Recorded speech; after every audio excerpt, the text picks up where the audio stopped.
Canberra's push for a top 4 spot hit a roadblock in Wellington last week. They return home today, though, to McKellar Park for a do-or-die clash with competition leaders Western United, who continue to go from strength to strength in what is their inaugural season. But can the A-League newbies continue in their winning ways without US international and marquee Jess McDonald? We'll find out in Canberra today. Hello and welcome to Dub Zone, our interactive coverage of the Liberty A-League season. I'm Neve Owens. It is awesome to see you this hour. I hope you're keeping cool wherever you're watching from. Don't forget to use that hashtag throughout the afternoon. We'd love to see where you're enjoying your football today. And on that note, a very warm welcome, literally, to Kat Haddad. Hello, Kat. Hello, hello. How are you all going today? Very well. It's good to see you. And the voice of the Liberty A-League, Teo Palizzeri. Hey, Teo. Hey, Neve. Great to see you again. Good to see you too. And for the first time on Dub Zone, for me anyway, this season, former Western Sydney Wanderers coach, now commentator, Kath Cannuli. Hello, Norse. Hello, and thanks for having me. Mate, thank you for making all kinds of headlines this week. It's great fodder for us on Dub Zone this afternoon. Did you find you got more feedback from punters, from other coaches, as a coach yourself, or now that you're in the media? Oh, look, it's a little bit different from both sides, but, you know, any sort of feedback is great feedback. And look, if they're talking about women's football, it's a win-win for everyone. That's our policy here as well, isn't it? Hashtag Dub Zone. Any feedback is great feedback. Just keep it flowing in throughout the Arvo, Kat. Yes, we love everything that's happening on socials. It's amazing. And like you said, Neve, Kath, thank you so much for making headlines because you've given us plenty to talk about today. But there was so much that happened in the world of football this week. Neve, you were at the launch of the new ball for the Women's World Cup. It's a beautiful Adidas number and it was flown into Sydney in a very spectacular way. As you can see in this footage here, it was carried by helicopter through the city of Sydney, landed right next to Bondi Beach. Quintessential Australian images. It's so exciting to see this. It's obviously right around the corner, this Women's World Cup, but I guess what it means for women's football and seeing spectacular sights like this, it's super exciting. That is how to launch a ball. I know. Wowee. That is how you launch a ball. Those images right around the world. We live in a pretty place. We do. That was beautiful. And they couldn't have asked for a better weather day as well. In other news, Awa Mabil, a former A-League player and Socceroo, has been awarded the 2023 Young Australian of the Year award, which is just fantastic to see. The work that he's doing with Barefoot to Boots as a former refugee, now a Socceroo, taking on the football world. Kath, it's a real testament to what these players are capable of and the influence that they have on Australian society. Yeah, I don't think, you know, us as players actually realise what type of impact we can actually make to people around the world. And it's really fantastic to see Awa Mabil be recognised for his efforts. From, I don't know him personally, but from everybody that I speak to, he's like a number one human being and he's a great footballer, and it's great to see him and his legacy keep on. Absolutely. A very humble 27-year-old when he accepted that award as well. Speaking of incredible players, we've also got this chase for the Golden Boot in the Liberty A-Leagues, and we've got Hannah Keane at the top of the table. But Kath and Teo, I'm going to throw it to you guys. Is anyone able to take Hannah Keane's spot, or is she just too much of a force at the moment? Look, I think if we were talking about this last week, you'd probably say, you know what, Hannah Keane can probably run with it. But after, obviously, Princess Sabini's hat-trick, she's back up in the mix there again. But in saying that, if Hannah Keane's performances stay the way they are and the way she's just finding the back of the net, I think it'll be very hard to beat her. Today will go a long way to giving us answers on that. Melina Ayres out injured, but had 5 goals in such quick time before that injury. We know that if she can make it back, she could make a late run. Madison Haley making her move for Sydney FC as well. But today, maybe we get some answers on Keane pulling a little bit further away. Michelle Heyman might be able to reel her back in. We'll have to see how keen Hannah Keane is for more goals today. I'm sorry, I had to. We do have a poll on Liberty A-League's Twitter where you can let us know your thoughts if any of these players can take Hannah Keane's spot. It's Madison Haley, Michelle Heyman, Melina Ayres and Tara Andrews, all in the running for that Golden Boot spot. So we'll have to see what happens. Plenty of goals midweek with the Big Blue as we have a look at our Match Week 12 fixtures and results. Let's check that out now, Teo, because it did start midweek with what was a massive clash between Melbourne Victory and Sydney FC because of where they are on the table, but also more the social elements around this as well, which we'll look at in a moment's time. But 9 goals to kick off match week 12. Just over the road from Melbourne Park, and Sydney FC won the first set 6-3 against the Melbourne Victory. Canberra United playing Western United today in our Dub Zone game. If you are near Wanderers Football Park, get out and watch Western Sydney face Newcastle Jets later today.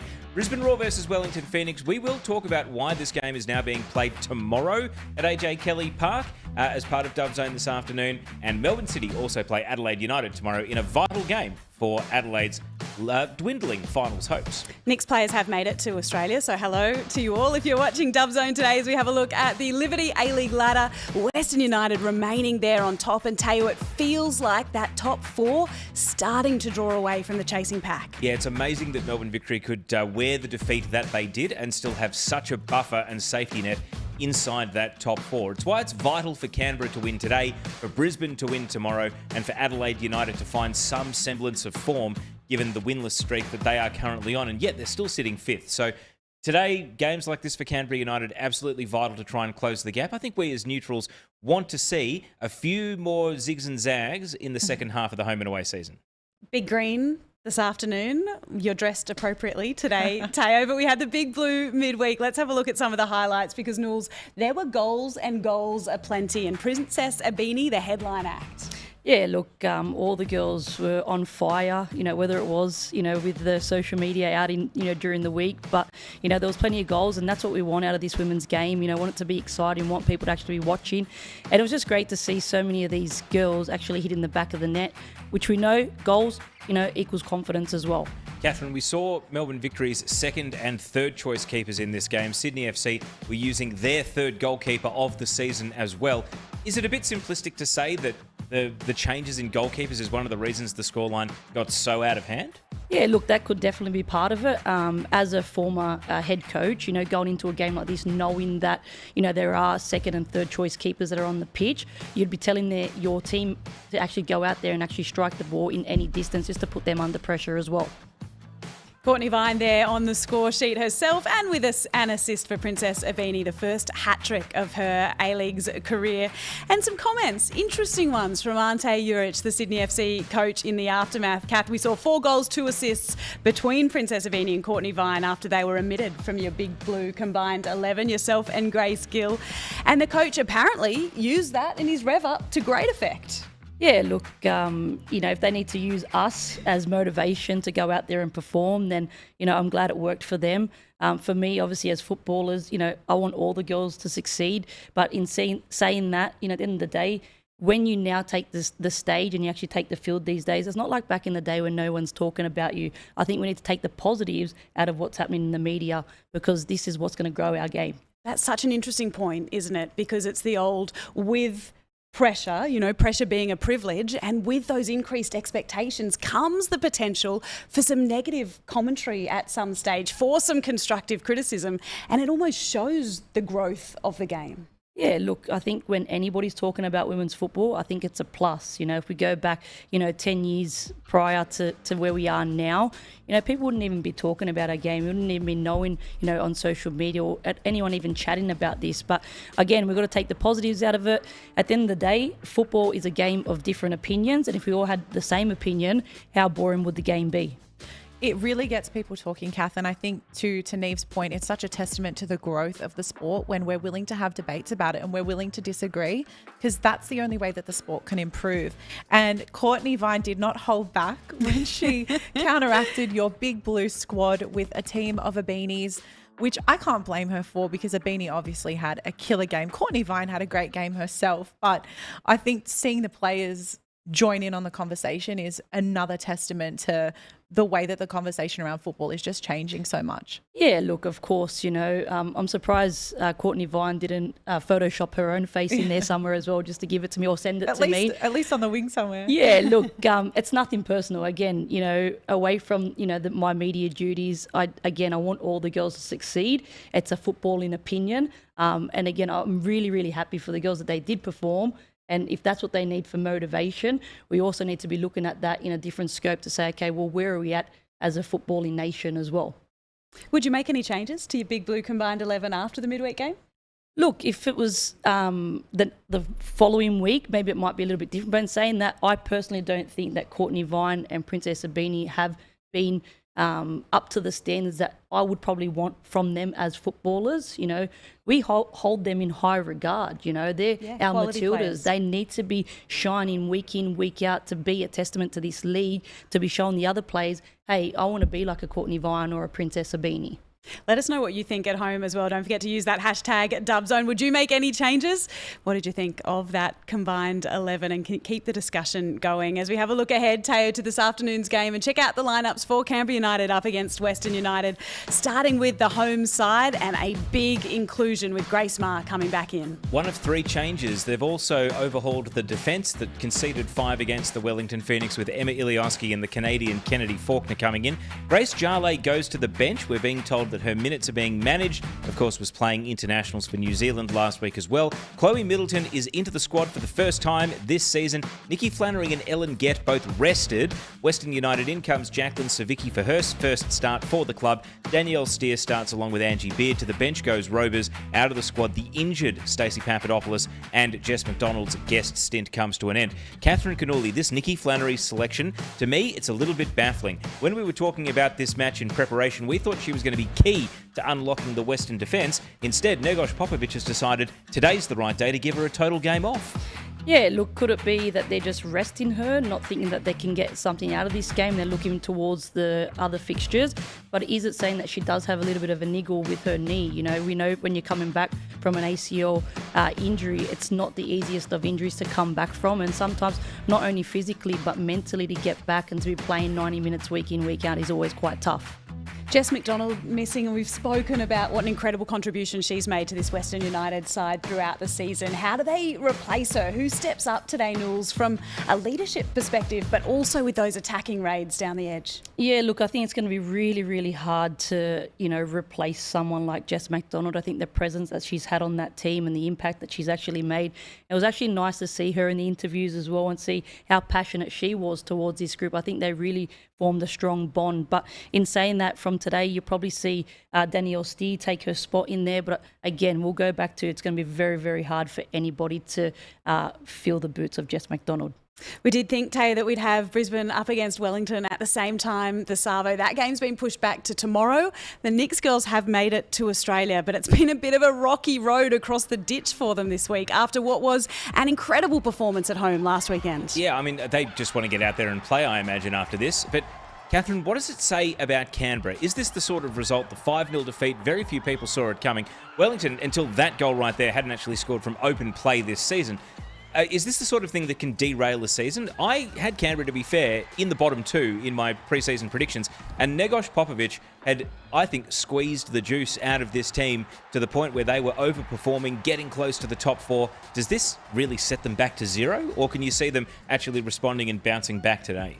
Yeah, look, I think that they will bounce back. There's a lot of experienced players in that squad that have been around this competition for a very long time. I think overall, generally, it's always tough to come back from a 5-0 loss at any point in the season. But if they want to go as best as they can go, they've really got to find some motivation today and really take it to Western United. What about the Knicks flight being cancelled, Teo? It's thrown a real spanner in the works for the side, who have then flown over on a very early flight this morning. They play tomorrow instead. Nools, I'm looking forward to hearing your stories about travel and heading to Perth in the past. But Teo, for this weekend, there's a bit that the Knicks have had to deal with. Yeah, so the game that was meant to be going ahead today, they actually flew to Christchurch yesterday, Wellington. They left Christchurch at 4 a.m. New Zealand time this morning, so 6 a.m.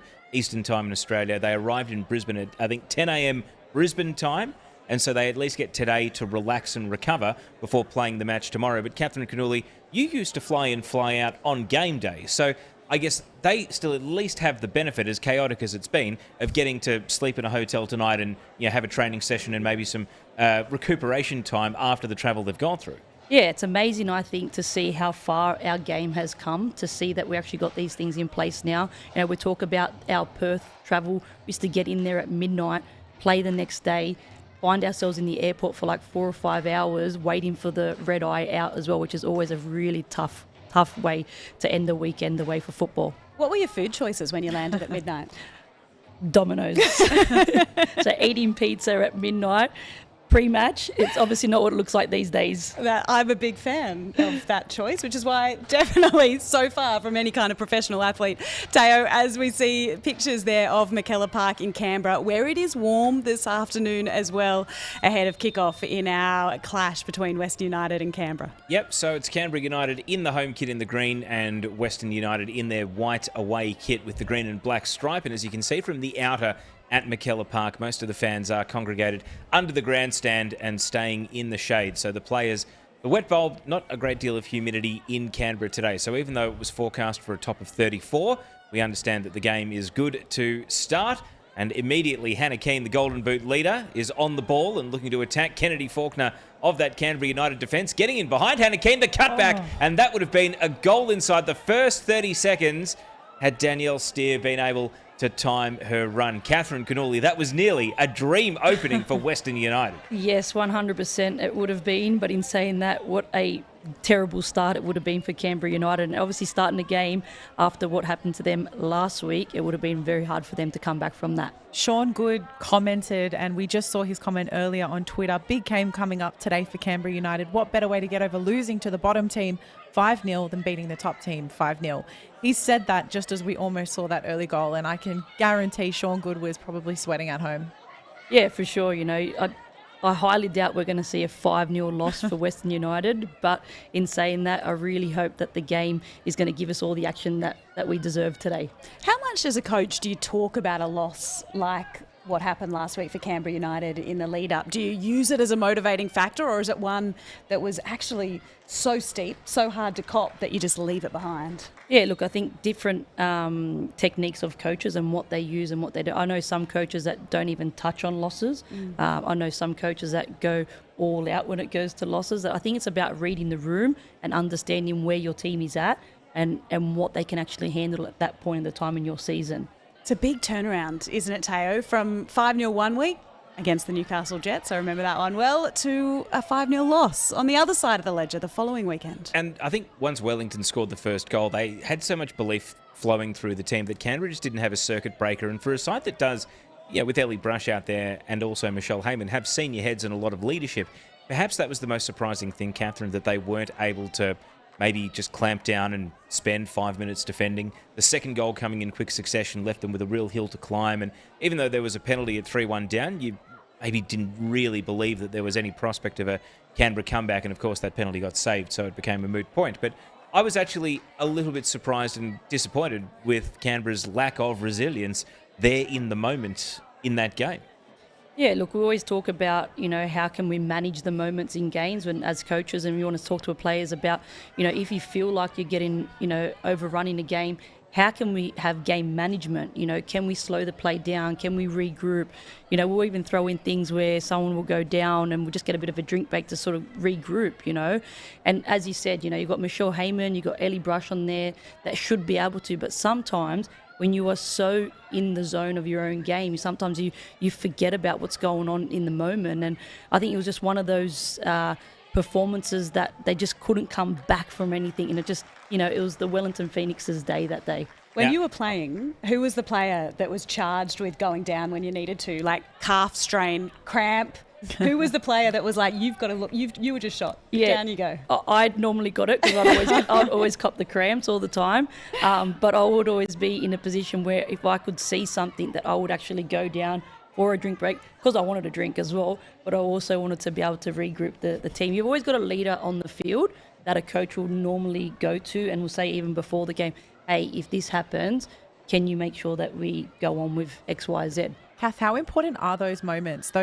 Obviously, it's a big difference between the playing in summer and playing in winter is that you do need those drink breaks. But those little moments and those 30-second chats that you get as a team, how much does that actually encourage and encourage that refocusing of the team? Goal for Western United, and it looks like it's a first A-League women's goal for the Canadian-Australian Danielle Steer. There you go. Great cross into the box from Angie Beard and Danielle Steer, who is the grand niece of Dawn Fraser and was actually, I believe, at the Australian Sports Museum in Canberra today, getting photos with some of the displays there of Dawn Fraser's achievements, has headed in her first A-League women's goal. And so we were talking about Canberra. Was their defence going to hold up today? Well, no, it's not, because that is really a bad mismatch. Emma Ilioski, one of the more diminutive players in the league, against the much taller Steer. And we asked if they were going to miss Jess McDonald. Well, this P&P height and strength team, Western United, they tower over the top for a header and make it 1-0 immediately. Yeah, what a great finish by Danielle Steer. And, how good is that to sort of, relieve that pressure of, trying to fill the shoes of Jess McDonald. To see her go on, you could see the excitement and the passion in that when she celebrated that goal. So well done to her. Tell you, that's going to be tough on Ilioski, because she scored the own goal for the 5th goal last week. Maybe a bit of a show of faith from Negosh Popovic to put her back in the starting 11 today. But in that situation, what do you do? I mean, she's barely 155 centimetres tall and has got Danielle Steer, who's probably closer to 175, towering in over the top of her there. Yeah, look, it's always a difficult situation when you're trying to defend, and depending on how your body shape is as well. Obviously being a smaller girl on the pitch, she's been working on a lot of things in terms of her body positioning and understanding where her player is at all times. But at the end of the day, if someone's a foot taller than you or 2 foot taller than you, it's always going to be a challenge to be able to overcome that. Great moment for Steer, though. I mean, scored goals for fun in college in Canada for the University of British Columbia, and was actually much sought after. My understanding is that both Sydney FC and Melbourne City, maybe even other teams, all, once they found out about her Australian passport, knowing she wouldn't take up a foreign spot, all had the conversation. And it was Western United, knowing that they would lose Jess McDonald, knowing that perhaps they had a bit more game time to offer, that managed to get her over the line. Sydney FC signed Rolla Badawia. Melbourne City watched this space as to what they might do next. But it's a great moment for her, and she might be in behind here again, Steer. Playing with a lot of confidence, firing a shot, which has the juice taken out of it on that occasion, and relief for Chloe Lincoln in goal. What have you made of Danielle Steer so far? Early days in her A-Leagues career, but as Teo said, coming out of the college system in Canada, massive raps on her as a player. Yeah, I think she's got, a lot of potential there. And I think now with obviously Jess McDonald leaving, it leaves that opportunity for her to really be a big part of this team as well. And you just see when she does take the pitch and, doing a bit of research on her as well, she's a very, very passionate footballer. She loves the game. And again, you go back to the way she scored that goal and look at the celebration and what it actually means to her. It's also a real testament to the difficulty of filling those visa positions and how you have to be quite strategic with your team choices. Did you find in your time as a coach that finding that balance between international talent and experience and then local talent was quite difficult? Yeah, it is. It's a massive task that you're sort of dealt with. You've got to really find that balance between, so in saying that as well, like we've got to be really careful when we actually do sign NWSL players, because there's a little sort of in the contracts where they can pull the American players at any time because that's who they're actually contracted to. So you've got to be really careful that, prior to these discussions, that both clubs are under the same understanding of what is needed from the players. And as the years have gone on in the Liberty A-League, it's actually becoming harder and harder. Is that why a squad like Victory, for example, with Chidiac, they have to have that depth so that when she leaves due to contractual agreements with the NWSL, they have someone to fill that spot and to have that same impact? Yeah, of course. If you go back to, the Wanderers season when we actually made the finals for the first time, we had Lynn Williams, Kristen Hamilton, Denise O'Sullivan. There were so many big name players in our team, and all of a sudden, the American national team calls up Lynn. Denise's guest stint went. So we went from being in the top 4 comfortably to just scraping in. So it was a massive difference for the team to lose those players. And one that Western United are looking at now, Teo, we were discussing whether they would try to replace Jess McDonald with another international marquee. You've got some news for us on that front. Yeah, so you're only allowed one per season. So they've used their guest marquee spot. They've got 9 amazing games out of Jess McDonald, but they cannot sign another one. What they can do, though, is they can sign injury replacements. So during the week, Western announced that Harriet Withers, who hasn't appeared this season, she was actually in line to become the first player to play for City, Victory and Western had she got on the field, but sadly has not done so yet.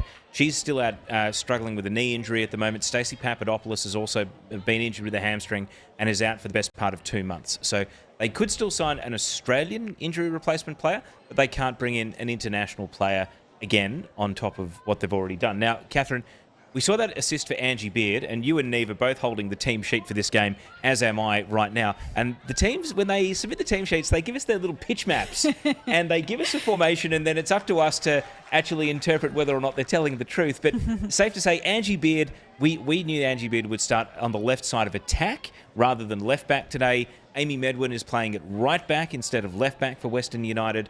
But they kept us guessing, and we were able to piece it together ourselves. But what do you make of the choice to play Angie Beard in the front three rather than in defence, which is where we'd become more accustomed to seeing her when she was at the Brisbane Roar and the Melbourne Victory? Yeah, I think we know that Angie Beard has the qualities to play higher up the field. I know that she has also played that role in the NPL before, and that's probably where Mark Torcaso took that decision of putting her there. In saying that, probably Tyler TJ is probably a more of a defensive player. I'm actually really excited to see her up in that front three today and show how versatile she actually can be. And I think as a footballer, to make national teams and to be consistent in and out of a team, to be able to have that ability to play, in more than one position is always helpful for the team. Absolutely. And speaking of being helpful for the team, we know Jess played that role for Western United impeccably and left such an impact on that squad. And we were lucky to talk to her last week as well and get a bit of an anecdote about her experience with Western United.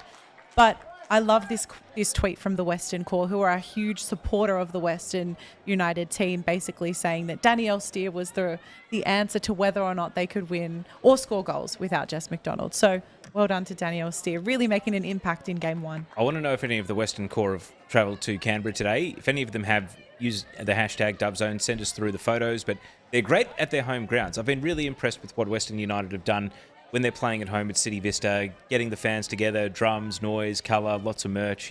They're really doing something quite special on the pitch in the A-League Women's this season, and it's so important that they start to organically grow their fan base in order to really respect and show a bit of admiration for what this team is doing. And they are currently on track to contend for the Premier's place, and you'd think that whether it's the penultimate game of the season or maybe with, the very last day of the season, if it's going down to the wire, you want them to have a fan base cheering them on. And we saw when they played Victory in round 1, the crowd was more than 3,000. And I think in Melbourne, the community, a lot of people go and just watch all three teams. They're not passionate, one-eyed sort of supporters of any one of the teams. They just want to go and watch whatever game's in town. So I'd love to see Western United continue to build their fan base, and the Western Core are going to be pretty important to that, I would say. I wanted to shout out the Western Core's socials as well, because they do a really good job of keeping you up to date with all of the players, and they have a great relationship with the players too, which I think is once again a real testament to the growth of the sport, and seeing that type of fan engagement happening in the women's game is fantastic. What is Hayley Taylor-Young doing wearing long sleeves today? Oh, sun safe, Taylor. sun safe. I mean, here we go. Chance for Western United. It's 2. And wow. Canberra's defensive woes are being exploited here. They are 2-0 down in just the 13th minute. And it's Mel Taranto, I believe, who has got in to score the goal. A first A-League women's goal for her. And Adriana Taranto, her twin sister, who scored against Melbourne City earlier in the season, is over to say well done. And they're having a huddle here, which is interesting. Normally it's the team that concedes a couple of goals in quick succession that gets in for a powwow. Instead, it's Western. And it's great to see both the twins now, Mel Taranto and Adriana, have scored their inaugural A-League women's goals. And that's an assist for Danielle Steer as well.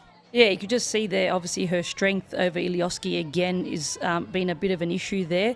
It will be interesting to see if Nagosh actually changes the fullbacks around at some point now.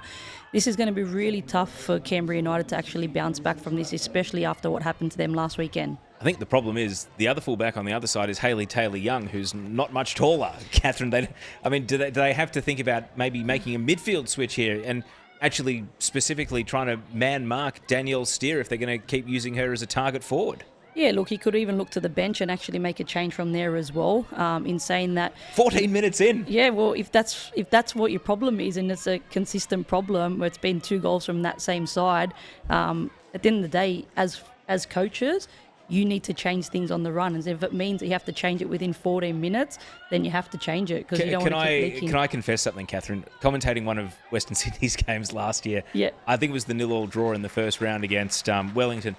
I remember asking Georgie Omandale if you should make a sub after 30 minutes. So I will confess I have asked for exactly the same thing in a game where you were the coach. So I do understand completely where you're coming from. 100%. Look, you got to make changes, and I think as a coach, you have to feel the game as it is. You know, you go in there with a plan, but you never finish the game with the same plan that you actually went in from. You actually got to feel the game and have an eye for being able to change things around. I mean, Kath, the bench exists for a reason, and there's no rules around at what minute you can start. Oh, no, I'm pretty sure there's a rule that says on 60 minutes you must make a change. If you're a coach and you want to like be taken that. seriously. Yeah, it feels like that. But And you never make a sub when you're defending a corner. And because of are we superstition. going to go through all of them? Although I'm pretty sure Melbourne Victory made 2 subs while defending a corner in the 6-3 at the weekend. So Yeah, and how'd that go for they him? clearly don't believe in that superstition. I think you had no choice. Yeah. Sorry, But it's Kath. the creativity of a coach, right? Being able to adapt to those changes, a scoreline that is less than desired, and what they do with that. Yeah, but if he makes a change now, Yeah. right, takes her off at 14 minutes, puts someone on from the bench, they come back and win 3-2, the guy's a genius.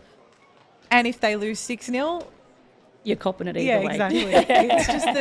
This is just the reality of the game, isn't it? That's it. We're talking about the impact that a coach can have at this point when you're 2-0 down after 14, 15 minutes. What about the impact of the leaders within your team? How much as you as a manager, you're sitting on the sideline looking at some players like Michelle Heyman, Ellie Brush, Grace Marr, like the leaders within your side going, do you know what? Someone needs to really stand up and do something here. We talk about this a lot with our players and especially our leadership group. And for myself, whenever I've got any team, I always pick a leadership group to be able to do that, because as a coach, you can only affect so much from the sideline.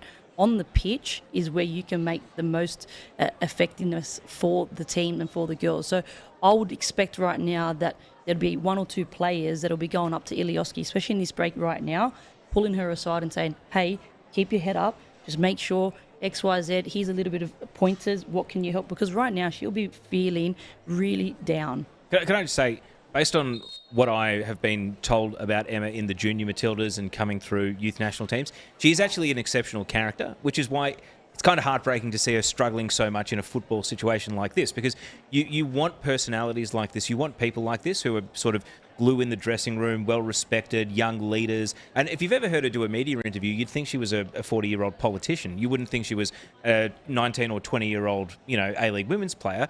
And that's why it's kind of like you've got all the pieces except for the football. The football is not what's working out here, and perhaps that is where you rely on a coach to be able to alleviate the problems and reduce the exposure of your weaknesses here, because that's what Western United have done. They have exposed weakness in the first 18 minutes of this game. Yeah, for sure. It's a real tough one because, I know Ilioski personally as well. I've sort of seen her around the young Matildas. I've had, a few chats with her as well, and she's a fantastic person as well as a fantastic footballer as well.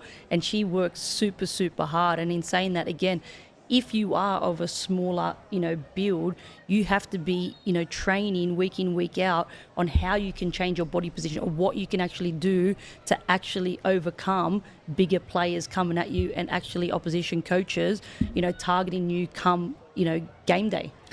In your career, I'm just trying to think, who were the sort of the notable tallest players? Probably, funnily enough, Kate Gill was probably the one that gave defenders the greatest number of headaches in terms of an aerial threat at the peak of your playing days in the W League? Or was there someone else who, as a team, when you had the defensive team talk about marking at set pieces or who to watch out for in the air, who was actually the number one aerial threat that you often had to worry about? Probably one that's actually still worrying until today is Tara Andrews. She's so great in and around the box and in the air. She's just so good off set pieces as well. And that's someone that we always used to make sure in games that, sometimes if we knew that someone was such a threat, we would actually sacrifice 2 players to defend them, to make sure that, they didn't have any chance of trying to get something off on target. Western here with Kennedy Faulkner, who is battling at the moment to contain this Western United defence up against Danielle Steer. Battle of 2 Canadians, of course, and the ball goes out. I just wanted to make mention of Mel Taranto. November 2016, round 1 of that season, she tore her ACL. So even though her and Adriana are identical twins, they have had different football journeys in that Mel lost 12 months of her development to a torn ACL. At the time, she would have not even been 17. She only would have been 16. Catherine, just how difficult and damaging is it to lose a year of your development, sort of 16 turning 17, 17 turning 18? It seems as though at a time where tactically, physical maturity, also you go from playing juniors to playing against adults on a regular basis, it's a really devastating time to lose a year of your development. Yeah, look, it is devastating and it's really, really harsh. I've never been in that position, but, from seeing a lot of my teammates go through that. But in saying that, how amazing is it to have an identical or a twin, to be there to support you through the journey? So she was still playing, someone to look up to, someone to sort of have by her side to get her through that rehab, and to be able to see both of those sisters playing in this competition. For me, I think it's just what an amazing achievement and a story that you'll be telling your kids. And good for the family as well that they're playing on the same side. You see so many families where the siblings are split between teams, and you've got mum there on the sideline wearing one jersey, dad wearing the other, and going, we're just here for a good game, boys, hoping football's the winner on the day. I remember the calmest mum. She came to a game once and she had like half a Canberra jersey and half a Western Sydney Wanderers jersey, and it's just hilarious, But, how exciting is it? And obviously it's such a beautiful moment for the Taranto family to be able to see two daughters to share the field like that. I also love that we're already claiming Danielle Steer as our own there on Twitter, Kat. I saw that as well. Australia's own Danielle Steer gets on the score sheet. You know what? An Australian passport makes you an Aussie. We started a discussion last week here on Dub Zone after Zara Bjork-Gunnarsdottir's case overseas was decided, and we promised you that we'd continue it this week. So we'll do that now. Just a little recap to begin with. Zara, of course, is the captain of Iceland. She's a quality footballer. She now plays for Juventus, but she was playing at one of the clubs that has long been recognised in women's football as an absolute front runner in this space, Olympique Lyonnais. They've got the facilities, the fans, the focus on the women's game, and that is where Zara was playing her football when she fell pregnant. So she went through her pregnancy back home to Iceland to have the baby, and during that time, her payslip stopped coming in from Lyon. Her manager tried to find out what was happening, what the go was, struggled to get answers, and ultimately it ended up in court. FIFPro took the case, and the new FIFA parental leave regulation was tested. The outcome? A really significant one for female footballers right around the world, and ultimately Olympique Lyonnais having to pay €84,000 of back pay to Zara Bjork, who had been through one hell of a journey over the course of her pregnancy and the birth of her first child. She's back playing quality football. She's with Juventus now, and it's a really interesting one for us as football fans, and indeed for football players to be keeping an eye on. So Kate Gill, the CEO of PFA, has been good enough to join us now to discuss this a little bit more. Kate, firstly, congratulations on the nuptials last weekend. We hope you had a wonderful wedding day. Big congratulations from us. No, thank you very much. And apologies, I couldn't jump on the call at that time. Look, your reason was justified, absolutely, and we're very happy to have you on board today. Can I ask for you, as a former player and now head of the PFA, how you felt hearing Zara's journey and seeing the result of this case? Because for me as a fan, it felt like a really momentous occasion, but also a sign of how far we still have to go in this space.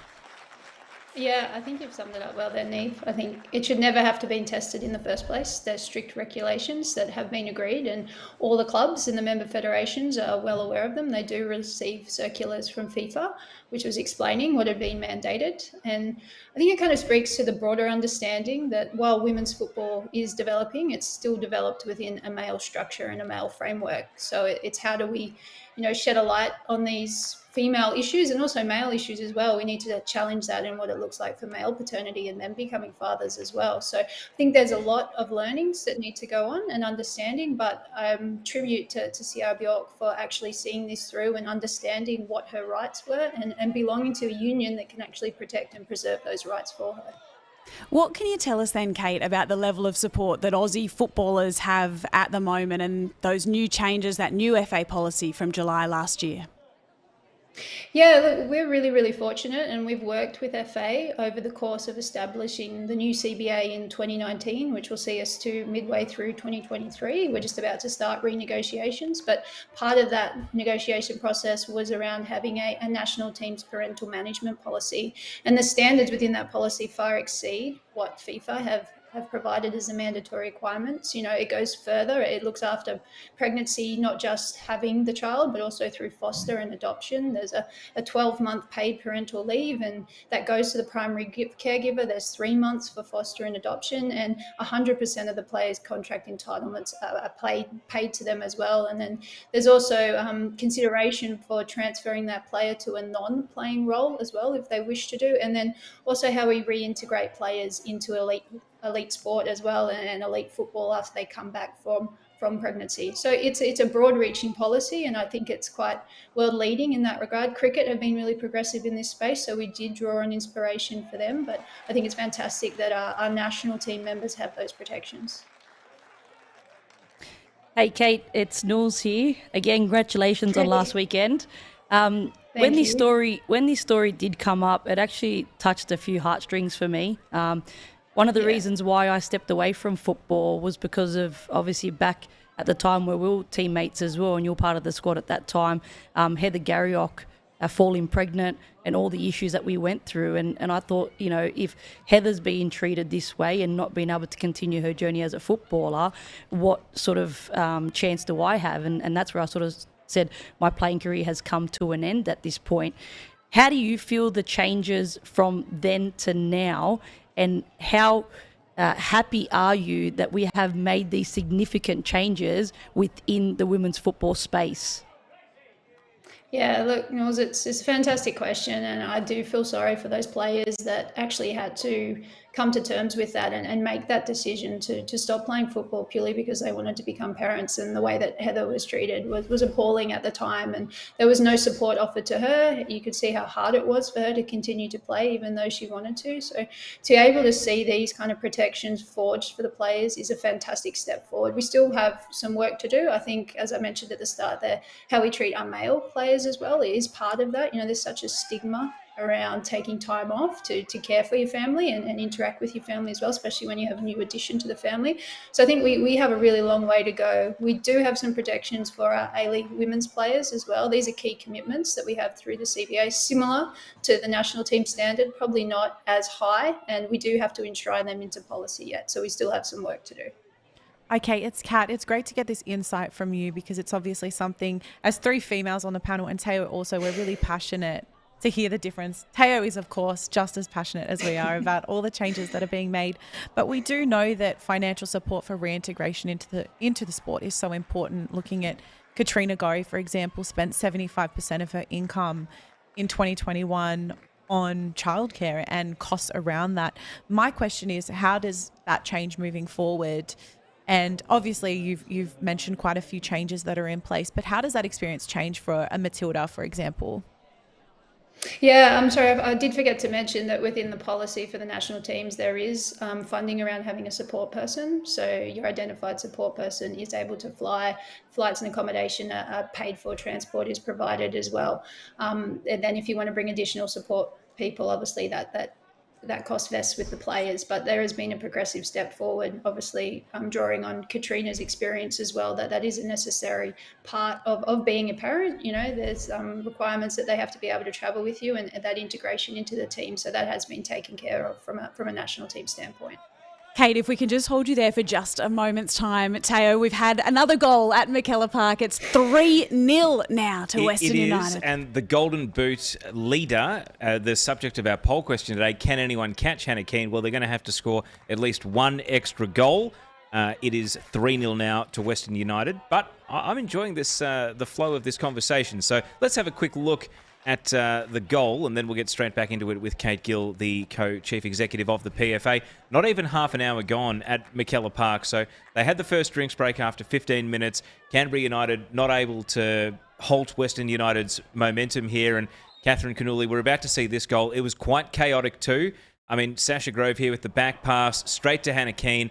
The goalkeeper shouldn't call for that pass in that situation, surely.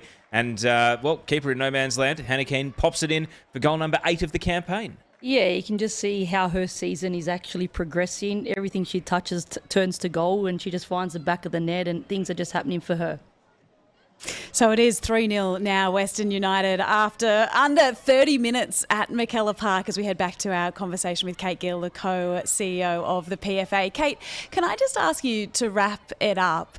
We've spoken a little bit there about the guidelines and what's enshrined in this precedent from Zara's case, but also in terms of the regulations here in Australia. What about at the human level? One of the things you hear from female players who have been through a pregnancy, who've had a baby and have wanted to return to the game, is that communication between the club and the player has been lacking and a really difficult part of the journey for them. So how much is that human side of things and having the conversation and feeling supported, how important is that in this process?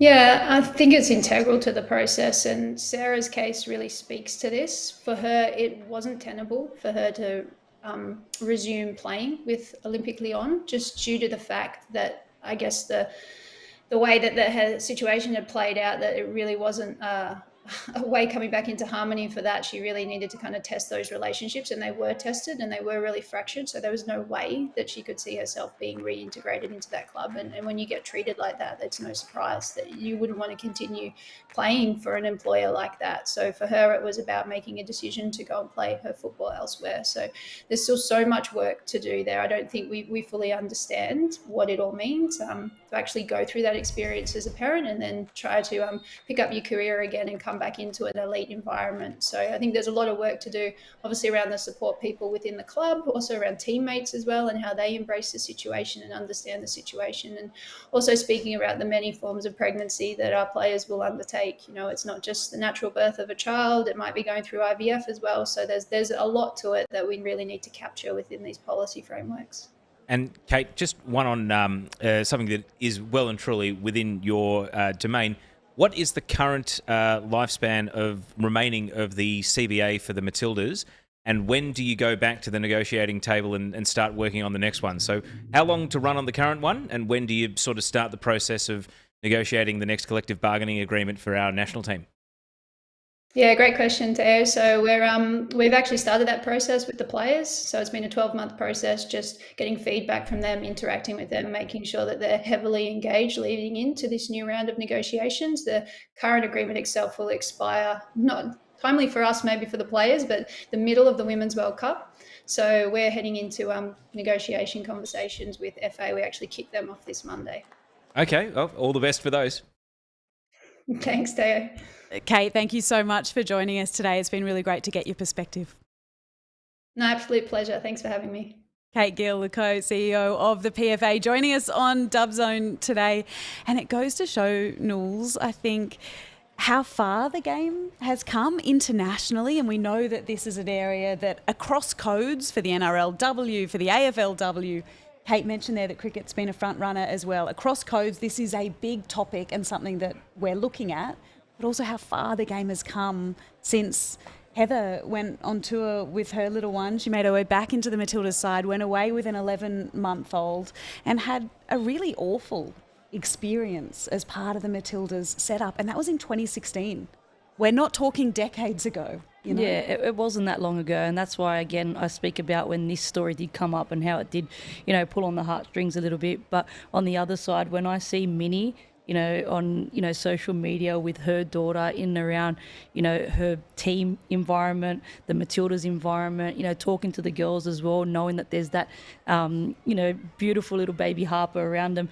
And everyone knows what a baby can do to an environment. I remember talking to Tom Samani in the last World Cup, and I'm pretty sure it was their physio had brought their young daughter into camp, and he said he had never been in an environment where a baby had sort of come along, and what a difference it made to that squad, and, you know, how it lit up the room in the mornings when they would all get together for breakfast. And, you know, I've got a little boy myself, and, you know, he's my world. And, you know, babies actually bring the best out in people. And to see the way how far the game's come, it's just amazing. You hear that from the Tillies now, don't you, about having Harper in camp and what a lift it gives the whole side throughout the lead up and regardless really of the result and what happens on the field as well. Yeah, 100%. You know, I was up in Brisbane a couple of weeks ago and actually spent some time with Meeks and Kirsty and their little young one, Harley, as well. And, you know, all these kids now growing up, it's the next generation of, you know, friendships as well because, you know, whilst their mothers are playing, the kids off the field are going to be sparking these friendships. All right, Teo, as we head back to McKellar Park, 3 goals in half an hour of football. So how many is that Canberra United have conceded now? 8 in... Look, you're going to have to do the maths for me. 105 minutes. We had a comment earlier saying 7 goals in 105 minutes and no goals scored in 105 minutes for Canberra United. It's pretty rough to be Canberra United right now. But Teo, I'm sure you have much better stats than I do. No, that's a great stat. Thank you for bailing me out because I did not know how many goals it was in how many minutes. What I can tell you is I've been diving into the record books to look up Canberra United's heaviest defeats of all time. Would you believe 7 has only been scored in a game once in a game involving Canberra United, and they were the ones doing the scoring. They beat Perth 7-2 back, I think, in 2017. As we see a high ball in here, Keane is up and Chloe Lincoln grabs on here. I can tell you that Canberra United's record defeat actually came last season. It was when they were beaten 6-0 by Sydney FC at Kogarah. On that day, you might recall, Cote Rojas scored a hat-trick. Absolutely terrorised the Canberra defence. And then Ali Green, also a goal for Princess Abini, and then Rachel Lowe rounded out a 6-0 win. Other than that, there was a 6-1 back in 2017. And names like, on the score sheet here, Remy Seamson with a double, Kaya Simon, Nicola Bolger, Francisca Ortega, the Nigerian international, if you remember her, and her brief guest stint with Sydney FC, and then the evergreen Lena Karmas rounded out what was a 6-1, and Yukari Kinga scored the only goal for Canberra United that day. So they're a team that has rarely been beaten by massive margins. I mean, if you've been in this league since inauguration for 15 years and your record defeat is only 6-0 once, and then there's a 6-1, I mean, they are a proud club, Catherine, and they are rarely put to the sword. Western United have an opportunity here to write them into the record books for all the wrong reasons. Yeah, look, we can't go past Canberra United's history in this competition, you know, especially in the early days of the competition. They were always the front runners. They had such a great squad and a great culture down in Canberra. And I think in the past couple of years, we've sort of swayed away from that. They haven't had the success that they generally normally have. And it's probably some questions to be asked around, you know, what's actually happening down in Canberra in terms of their recruitment. They're obviously now they've got a new coach in Nagosh Popovic as well. And what is their plan moving forward in this competition as well? My sort of big picture talking point on Canberra United is back when the A-League Women started, most of the teams were run by state federations. Adelaide United was run by Football Federation South Australia, Football West ran Perth Glory, Football Federation Victoria ran the Melbourne Victory, and then over time the A-League men's clubs frankly started taking responsibility and alleviating the state federations of running the teams, almost outsourcing their brand, as they put it, and actually took them back in-house and started running the teams. Melbourne City coming into the league was actually kind of a watershed moment for that because it was finally the thing that brought Melbourne Victory back to the table to actually bring ownership of their W League team at the time in-house. Canberra United can't do that. They don't have an A-League men's apparatus. There might be expansion into Canberra for the A-League men's in the future, but Canberra has really prided itself and really tried to, as you see a shot on target here, tried to tell the outside world that being run by the Federation is still the best way to do it. But my personal view is that it's a dated model.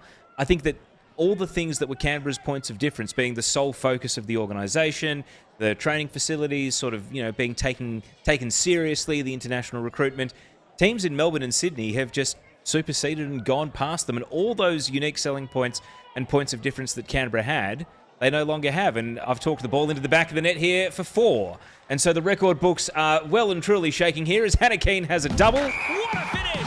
And I really hope I left her as my captain of the fantasy team this week, as I finish a serious point with a not so serious one. But let's talk through the goal before we get back to that point about Canberra United. That's just the strength of Hannah Keane right there. Yeah, look, I think she's just having an outstanding season. You know, we speak about it a lot, how she just finds the back of the net, but she's hungry for goals. She's got that confidence, and it's fantastic to see her on the score sheet again today.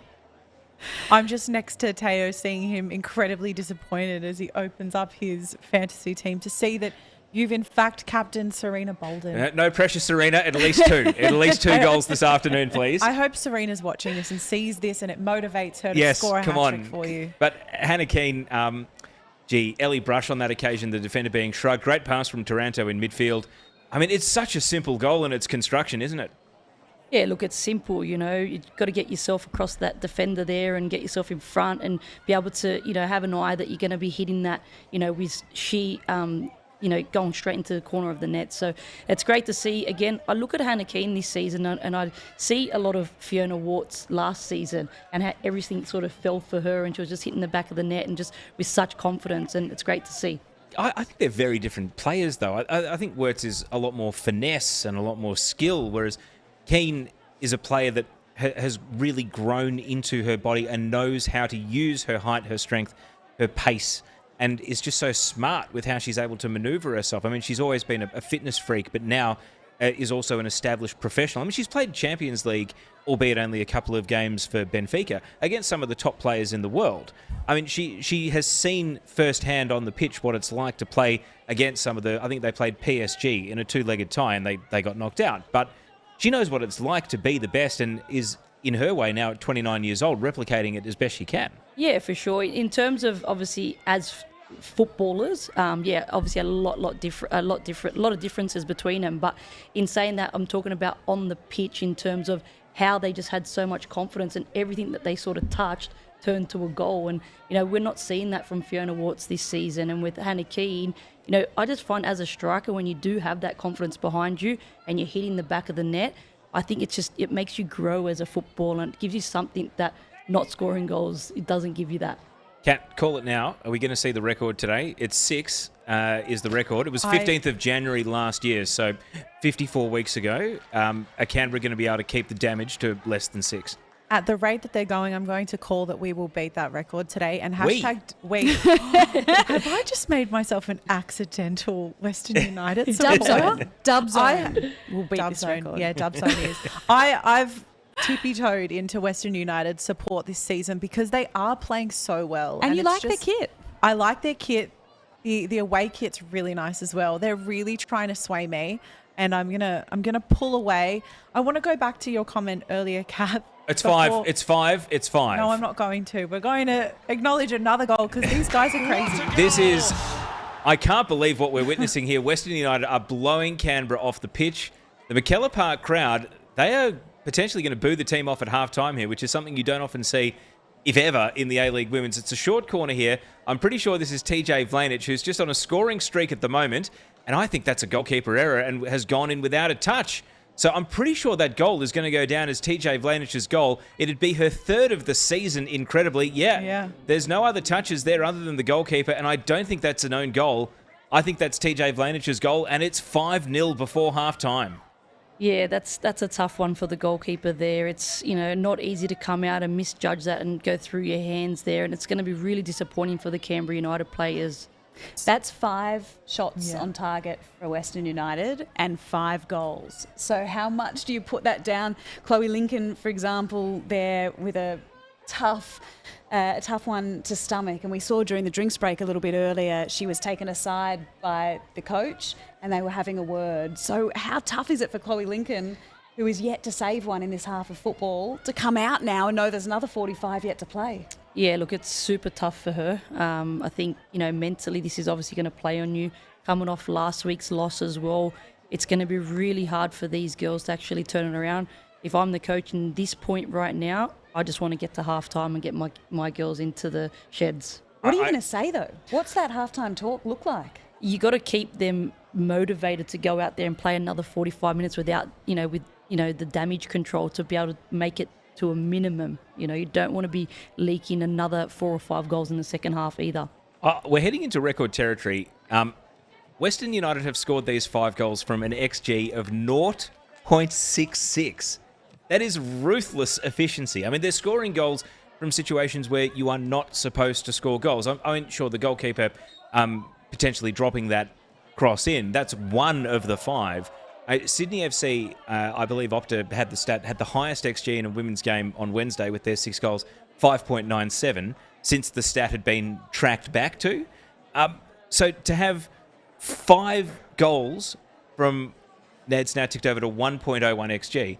This is just a testament to exactly what you were saying earlier about Hannah Keane. Sometimes it just falls perfectly for you and you score them from everywhere. Yeah, it's huge, and again, we talk about, Western United's, winning ways. Have they played the prettiest football this season?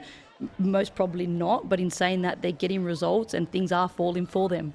We often see them come from behind to win games, Teo. That is so not the case today. No, not just... I can't see a way back for Canberra other than maybe hope that Western use their 5 subs on a hot day and take their foot off the pedal. I mean, this is extraordinary that Canberra have been blown away. It's now 10 consecutive goals that they've conceded. Kat had had the reaction for this is going to be coming in thick and fast. There's a lot of chat going on about the scoreline right now. A lot of people in shock at how we've seen so many goals in this first half. This comment right here: how did this Canberra side put 5 past my Jets? Neve, as the resident Jets fan Kat. here, Thanks, Kat. You said it. How do you feel about the comparison, I suppose, of those 2 games? Look, I'm ready. Where's the corner that I can just go and rock in while I contemplate that fact? Look, it's been a tough season for Jets fans, but it's been a tough couple of weeks for Canberra United fans. They understand how we feel right now. Kath, you said it earlier. Hannah Keane, it's just working for her. And I think we see a lot of that at the moment. When a player or a team just know what's working for them, the wins just keep coming. And Western United is a great example of that. They know what works. We're definitely seeing more of an attacking, more shot taking in this than in previous games. They haven't had to take that defensive mode. It looks like they are the team that's just going in and taking the shots, and it's working for them. And Hannah Keane is the perfect example of when you know where to stand on the pitch, those goals are going to come. Yeah, of course, for a team of Western United's confidence and their run in this competition, you actually can gamble a little bit more, and especially once you get up, 2 or 3 goals, now they're like, you know what, with 3 up or 4 up, we're just going to keep going for it. And you're sort of getting peppered, and you've seen that in the game with Sydney FC and Melbourne Victory. You've seen at that point where everything was for Sydney FC, and it's just about how can you manage that, on the field and as a team. That's when the team has got to hold accountability on saying, okay, what can we do on this pitch to be able to either turn this around or be able to go into damage control now and just lock everything up and, don't do anything sort of wrong. We saw a tweet from Lavasaurus just a moment ago saying the only way Canberra United get back into this game is if Western United go home at half time. Is that an option? Yeah, is the mercy rule going to come into play? We go, it's a really hot afternoon in Canberra. You've done enough. I don't think I've ever seen that in football, and I would never let any of my teams walk off. You just got to finish the game off, but I'm sure there's a few players on that field right now that actually feel like that in these conditions, and again, going off back-to-back losses. It'll be interesting to see here if Mark Torcaso actually comes into the second half and actually makes some changes to give some other players, some game time and actually get them on the pitch and see who actually rests coming into next weekend. Because this is a good opportunity to give those bench players a bit of a run around and to rack up the minutes as well for them if they haven't been having them previously. Mate, a bit of hit and giggle when you got a 5-0 lead on the board. 100%, and you'd be looking at, we always say you can train as much as you want, but you can never replicate the match fitness and actually be in the game with that tempo, so it'll be interesting to see what changes he does come into second half. I don't want it to sound like this is turning into a Western United training session though. Canberra United, there's still something in there for them. They shouldn't give up just because they're 5-0 down at halftime. There's a level of accountability to the fans that turn up at McKellar Park. They're the one-team town. They're the side that has had a long, storied history of great home crowds and great support. And they must feel a sense of personal accountability, whether they know the fans, whether it's parents and friends, or whether it's just people in green shirts. Catherine, that's a level of pressure that they need to answer to in this second half. They can't drop their heads and be beaten by double figures here. No, they can't, and there's too much history there in Canberra United to actually fall on that. In saying that, as a player and as a coach, McKellar Park is one of the toughest grounds to go to, because I tell you, the fans are going off from the first minute to the last minute, and I'm sure all those fans will be right behind them today. People are really taking your love of puns on board, Kat Haddad. There They're are embracing so it. They're steering the ball. There's so many keens. Keen for more goals. I'm absolutely loving it. And I know you're just my kind of people. So keep hashtagging Dove Zone. Send in your puns because I love it. But there is a comment here from Daniel saying too, back to the comment about Western United, the only way that Canberra could recover from this is if that team leave at halftime. He said when it's 5-0, you call it a day. You then head to your nearest chicken shop for some good times and some, well, he said food poisoning, but you don't need any of that. Like your Daniel, afternoon can't you get sound any like a worse. funny guy. One thing before the fifth goal, we were discussing the State Federation run model versus the private A-League club run model. I mean, we had that conversation last season as the ball is cleared off the line. This could be the record before half-time. It's nearly away. And that is mercifully for Canberra, half-time, and a chance to get into the sheds. It's an extraordinary scoreline. They are 5-0 down at half-time. Canberra, for those wondering, have only conceded 6 in a W League or an A-League women's game twice in their 15-year history. Wow. And Western United are 1 goal away from equaling the all-time heaviest defeat inflicted on Canberra United. But is this the nadir of a team that needs a new operating system? I asked the same question after the 6-0 loss to Sydney FC just over a year ago, and that conversation caught fire a little bit with the podcast I raised it on, but then it faded away. People kind of made peace with the idea that what alternative do you have? But, I mean, are we in a situation now where Canberra literally need a top-down review of how they exist in this competition from this point forward? Yeah, look, Taya, I actually agree with you. They haven't been the Canberra United of, the start of this season where they were, the top hitters. They had great facilities. They had great funding. Obviously, they were connected with the AIS as well. And there were so many point of differences back then. And now I think that they're slowly swaying away. I can tell you firsthand in terms of, Denise O'Sullivan that was at Canberra under Heather Garriock at the time, and the following season we swooped in as Western Sydney Wanderers and took her into our team at that point, and it was a contract negotiation. And if you don't have the funding to be able to attract these top players, you can see the players that Canberra United actually have. Your Michelle Haymans, Ellie Brush has gone back there. It's the loyalty. Grace Ma, she's at Canberra United as well and stayed there. But you can only hold on to loyalty for so long. How much longer does Michelle Heyman and Ellie Brush have in this competition? Does Grace Ma get to a point say, you know what, I want to start winning championships again? And a Melbourne City or a Sydney FC come after her and she just decides to go away. So it's definitely a conversation that needs to be had. All right, it is halftime at McKellar Park. It is Canberra United 0, Western United 5 at the break, which gives us a quick chance, like we haven't had enough goals in the last 45 minutes, to check out our Liberty A-League Goal of the Week.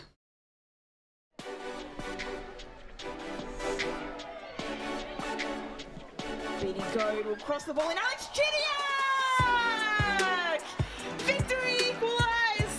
And it is their midfield talisman, Alex Chiniak, who gets the job done. Melbourne victory, find a breakthrough, and it's 1-1 here in Adelaide.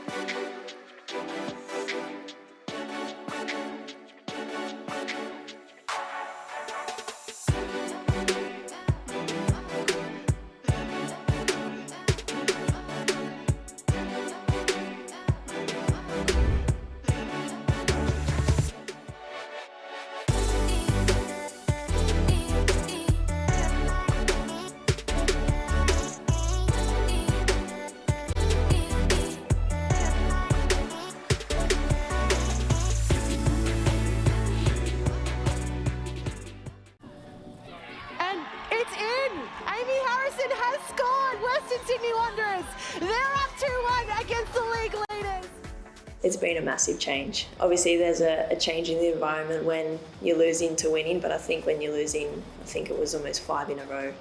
It's a pretty tough environment to be a part of. It makes you really look deep amongst each other and in yourself, but the way we've regrouped, the way we've turned things around to being so close again. And now I think we can go on a really good run again. the confidence in the group, the positiveness. It's definitely changed for the better. We've always had the belief that we are a good group, but now it's being able to back that up. We're doing that slowly. We're getting there. It's a new group, but we're starting to find the right form, the right personnel on the field, and we're doing a lot better. And I think we can go to a whole different gear as well.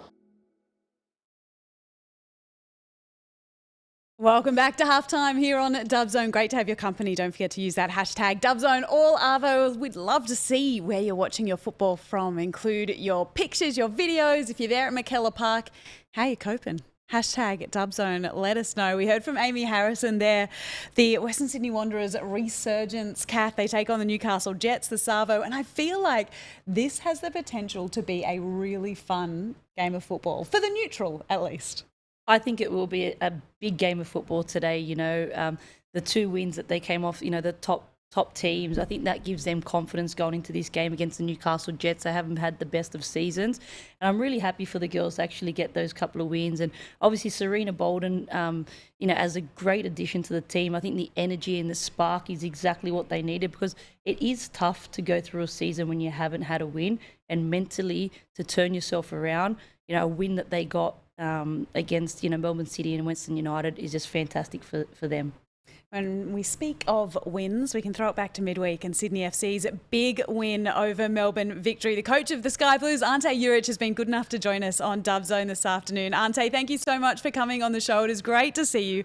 Congratulations on what was a significant performance, a victory for your side. Considering where both teams are on the table, how big are 3 points did you consider this? Yeah, good afternoon, everyone, firstly. It was very important, especially after the loss against Western United, which drove us big time for this game. And we obviously didn't play as last week, so it was necessary for us to get back on the winning trail.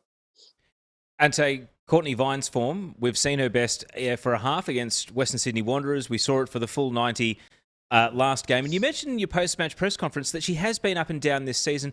What's your read on Vine's performances, and what are you actually asking of her? Because obviously I do suspect maybe the World Cup or international football is back of mind, and is that maybe holding her back from giving her best? Oh, she's always given her best. She's given it a crack. She works hard. She might not be playing her best, but she's given it a crack. Potentially the World Cup's on her mind and things like that. But you know what? She's had a long, hard 2 years going to the Matildas and us and things like that. So that sometimes happens to players. I can't say anything bad about her, because she keeps doing the right thing. Even if she's not destroying teams, she still creates all our chances. So I'm very happy with Courtney. Hey, Ante, it's Nules here. Probably not your favourite person this week, though. I want to know, you obviously used me. You're always my favourite. I know, I'll give you a hug next time I see you. You obviously used me for pre-match motivation for the girls to obviously go out and destroy Melbourne Victory on the weekend. I just want to know, did you credit me at the end of the game and give me a bit of praise for those 3 points? Well, listen, I actually didn't know it was you until recently. So, because someone told me about the story, someone told me about the team. I didn't know who it was, and then I found out it was you. I was very disappointed. We're mates. No, but we used it as a little bit. But Western United was our greatest reason to be motivated. But yeah, that tipped it over the edge, and so thank you for that. My shout for coffee next time. Yeah, that's right. Is it a positive, do you think, for the game as a whole, Ante, that there is this focus on performance of players, that there's high expectations around the league? Do you see that as a real positive for where the women's game is at? Oh, it's definitely a positive. This show's a positive. There's a bit of media going around, especially in World Cup year, but it's good for the league. Just to make it in context as well, like I back my players and will support them to the hilt. And if I see maybe I think something's not right, I'll speak up about it, because even though it's about opinions, I do believe some of our girls have been exceptional, but just not getting the credit. It's such an interesting one for players to contend with, isn't it? That with this added professionalism for women's football comes the potential for more criticism at times. Do you think in some ways we need a bit of a mindset shift, that it's a real privilege to be playing at this level and to have those expectations associated with your performance? Yeah, it is. And to be honest with you, at Sydney, we have high expectations. My issue with potentially the team is that players have been performing and not in the team. If they haven't been performing and they get criticised, I'll be the first to criticise them. That's why I stepped up and said a few things. And it's not necessarily about Abini and Vine. There's a few others that I was a little bit gobsmacked with. But so they've been playing well. So criticism is welcome, but also we need to pat people on the back when they're doing very well. Ante, we're less than a week away from the Matildas squad for the Cup of Nations being selected. Now, I know that last season you were somewhat confused at the perhaps lack of correlation between A-League women's performance and selection for the Matildas, and Ali Green ended up calling Australia's bluff and defected over to New Zealand as a result. Do you think the next Matildas squad is going to better reflect, you think, how players are actually performing week in, week out in the A-League women's? I can't answer that. I don't know what they'll do, but I do believe certain players should be in there. And again, I'll just throw one out for now, and I hope it doesn't disrespect my other players, but Charlotte McLean has been the best defender in the league for 2 or 3 years, and she needs to get an opportunity. I don't know what else she needs to do. So, yeah, there's players there that I believe should be in. Even other teams, obviously, have players progressing and doing well. Are they going to be put in now? Probably not, because the World Cup's around the corner. But, there needs to be changes down the track, I think, to rejuvenate the team. We saw Anna Green retire from international duty yesterday, and she hasn't featured much for your Sydney FC team, played 90 minutes in round one and just the one substitute appearance since. Has Anna also retired from Sydney FC, or is she going to be finishing the season with the Sky Blues? Anna's staying here the whole season from our discussions and chats. So, she's a good inclusion in the team. It's tough at Sydney FC, which is why players have left. Nash left because she didn't get game time, Carly Johnson. So players leave Sydney not because they don't like it, because they don't get game time at times, because it's a big squad and a tough squad to get into on game day. She's going through that right now, but she's very important to our overall success. But yeah, back to your question, she is staying. Ante, something a little lighthearted to finish off today.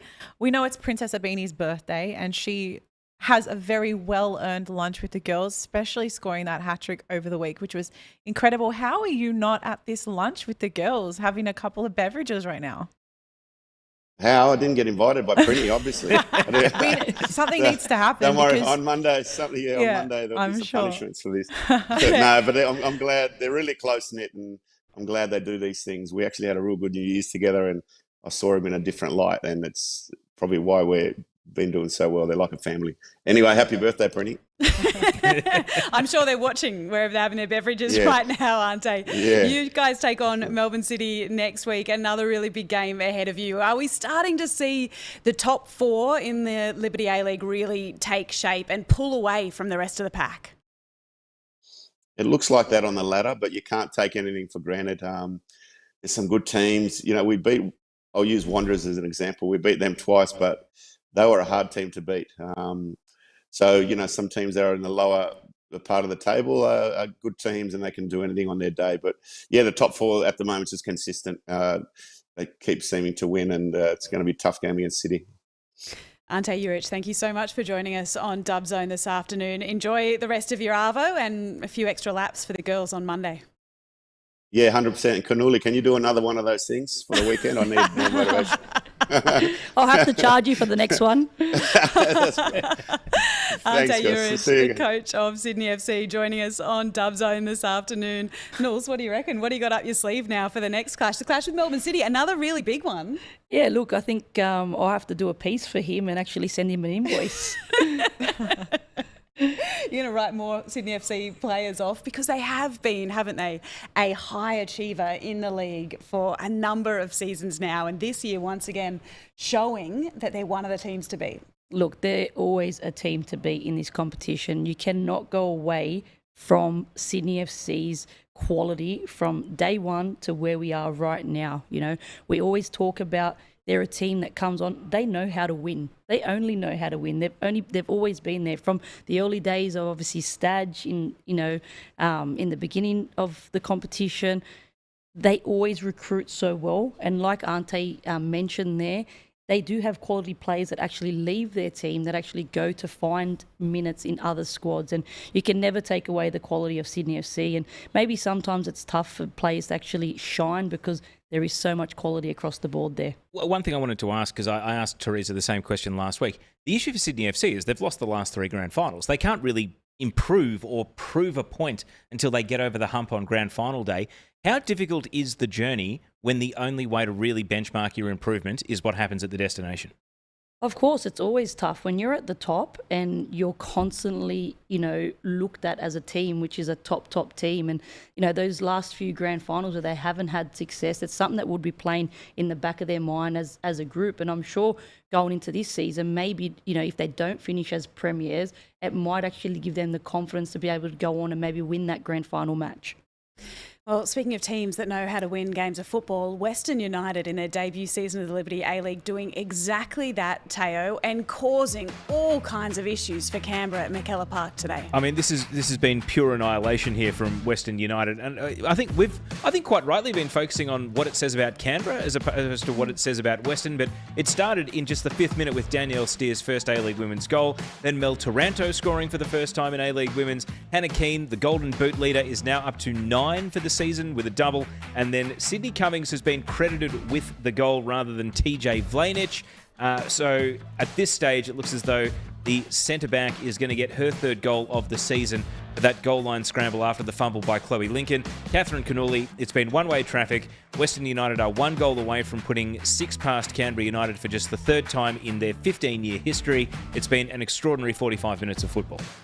We are going to be talking about Western United for years to come in this competition and what they have done coming into this Liberty A-League competition. And, what an achievement it is for Mark Torcaso and the whole entire crew that's been behind, the inception of this team. And I think Western United as well, again, we talk about runs and we talk about confidence.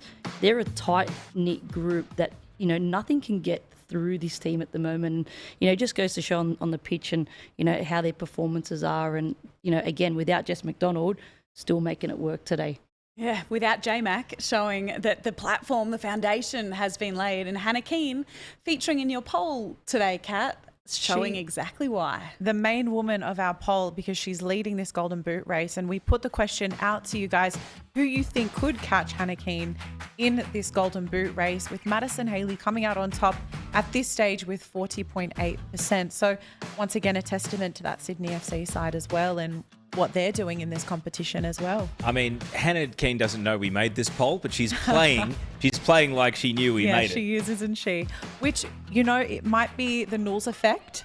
When you say something, it actually really impacts the play. And I love that we're seeing a lot of that on Dub Zone these days as well. When we send Brianna Goodchild out to different games, she tends to pick the winning side and it just works. And I don't know if it's me being superstitious, but I feel like maybe it's a bit of a Dub Zone effect. Can we confirm that she wasn't in Wellington last Sunday? We can neither confirm nor deny. But the evidence suggests that she very well, I can't speak, she was in Wellington. She must have been there. She must have been there for sure. Take us into the halftime sheds there at Mackellar Park from a coach's perspective, Knowles, because that is a tough talk to give. You know that at 5-0 down, really the game and a victory or a draw here is beyond reach. How do you make sure that it doesn't double in the second half? It definitely is, beyond reach. You'd have to see a miracle here for this game to actually change around for Canberra United. And this is a really tough situation for Nagosh to be in, because now it's the 2nd week in a row that they've actually, had this situation, and now they find themselves at 5-0 down. For him, at half-time, the main thing would have been, how can you give them some sort of confidence going into the second half so that scoreline does not blow out? Again, you'd be talking to your senior players, pulling them aside and seeing how they can affect the next 45 minutes as well, and, trying to keep as much positive attitude within the whole group. What do we know about Popovich? Would he have stripped paint off the walls? Is he a shouter? How does he get the girls up for this second half? Look, from my dealings with him, he's got a very nice and, humble demeanour. He's quite quiet. I don't know him as a football coach and in the sheds. But in saying that, I don't think you can go in and actually tear shreds off this group. You know, we've spoken about it before, you know, how the dynamics of, you know, professional sport is going. That old school way doesn't really work anymore. And I think he has to really tread carefully, you know, going off the loss last weekend as well in what the team's going to react with in the next 45. We've seen 3 subs at half-time, one for Canberra with Sasha Grove coming off for Sophia Christopherson, but Western United have made a couple of changes as well. Danielle Steer, in spite scoring and having an assist, has been subbed off for Carly Johnson, and we've also seen Jacqueline Savicki making her first start come off after just 45 minutes for Emma Robers. And we were a little confused as to why Robers was out of the starting 11 because she's been an ever-present so far this season. Western have been very cautious with how they've juggled their squad, a lot of rotation, a lot of players have at times been omitted. It hasn't worked for them in the case of Stacey Papadopoulos, who's gone down with a long-term injury regardless, so they still did, through a bit of fixture congestion, lose one of their players to a long-term injury. But Savicki, they've been really super cautious with how they've managed her. And, of course, we haven't even said this player's name today. Chloe Lagazzo didn't even travel with the team. She's back in Melbourne. So what does this say about Western United and how they're going to juggle the squad and maybe their approach to this second half, as we see a slip here from Kennedy Faulkner. Hannah Keane has come in to steal the ball away. This is for a hat-trick for Keane, and she puts it just wide to the right. And Kennedy Faulkner's blushes are saved by Keane not hitting the target. But back to the discussion around Western really shuffling the pack here.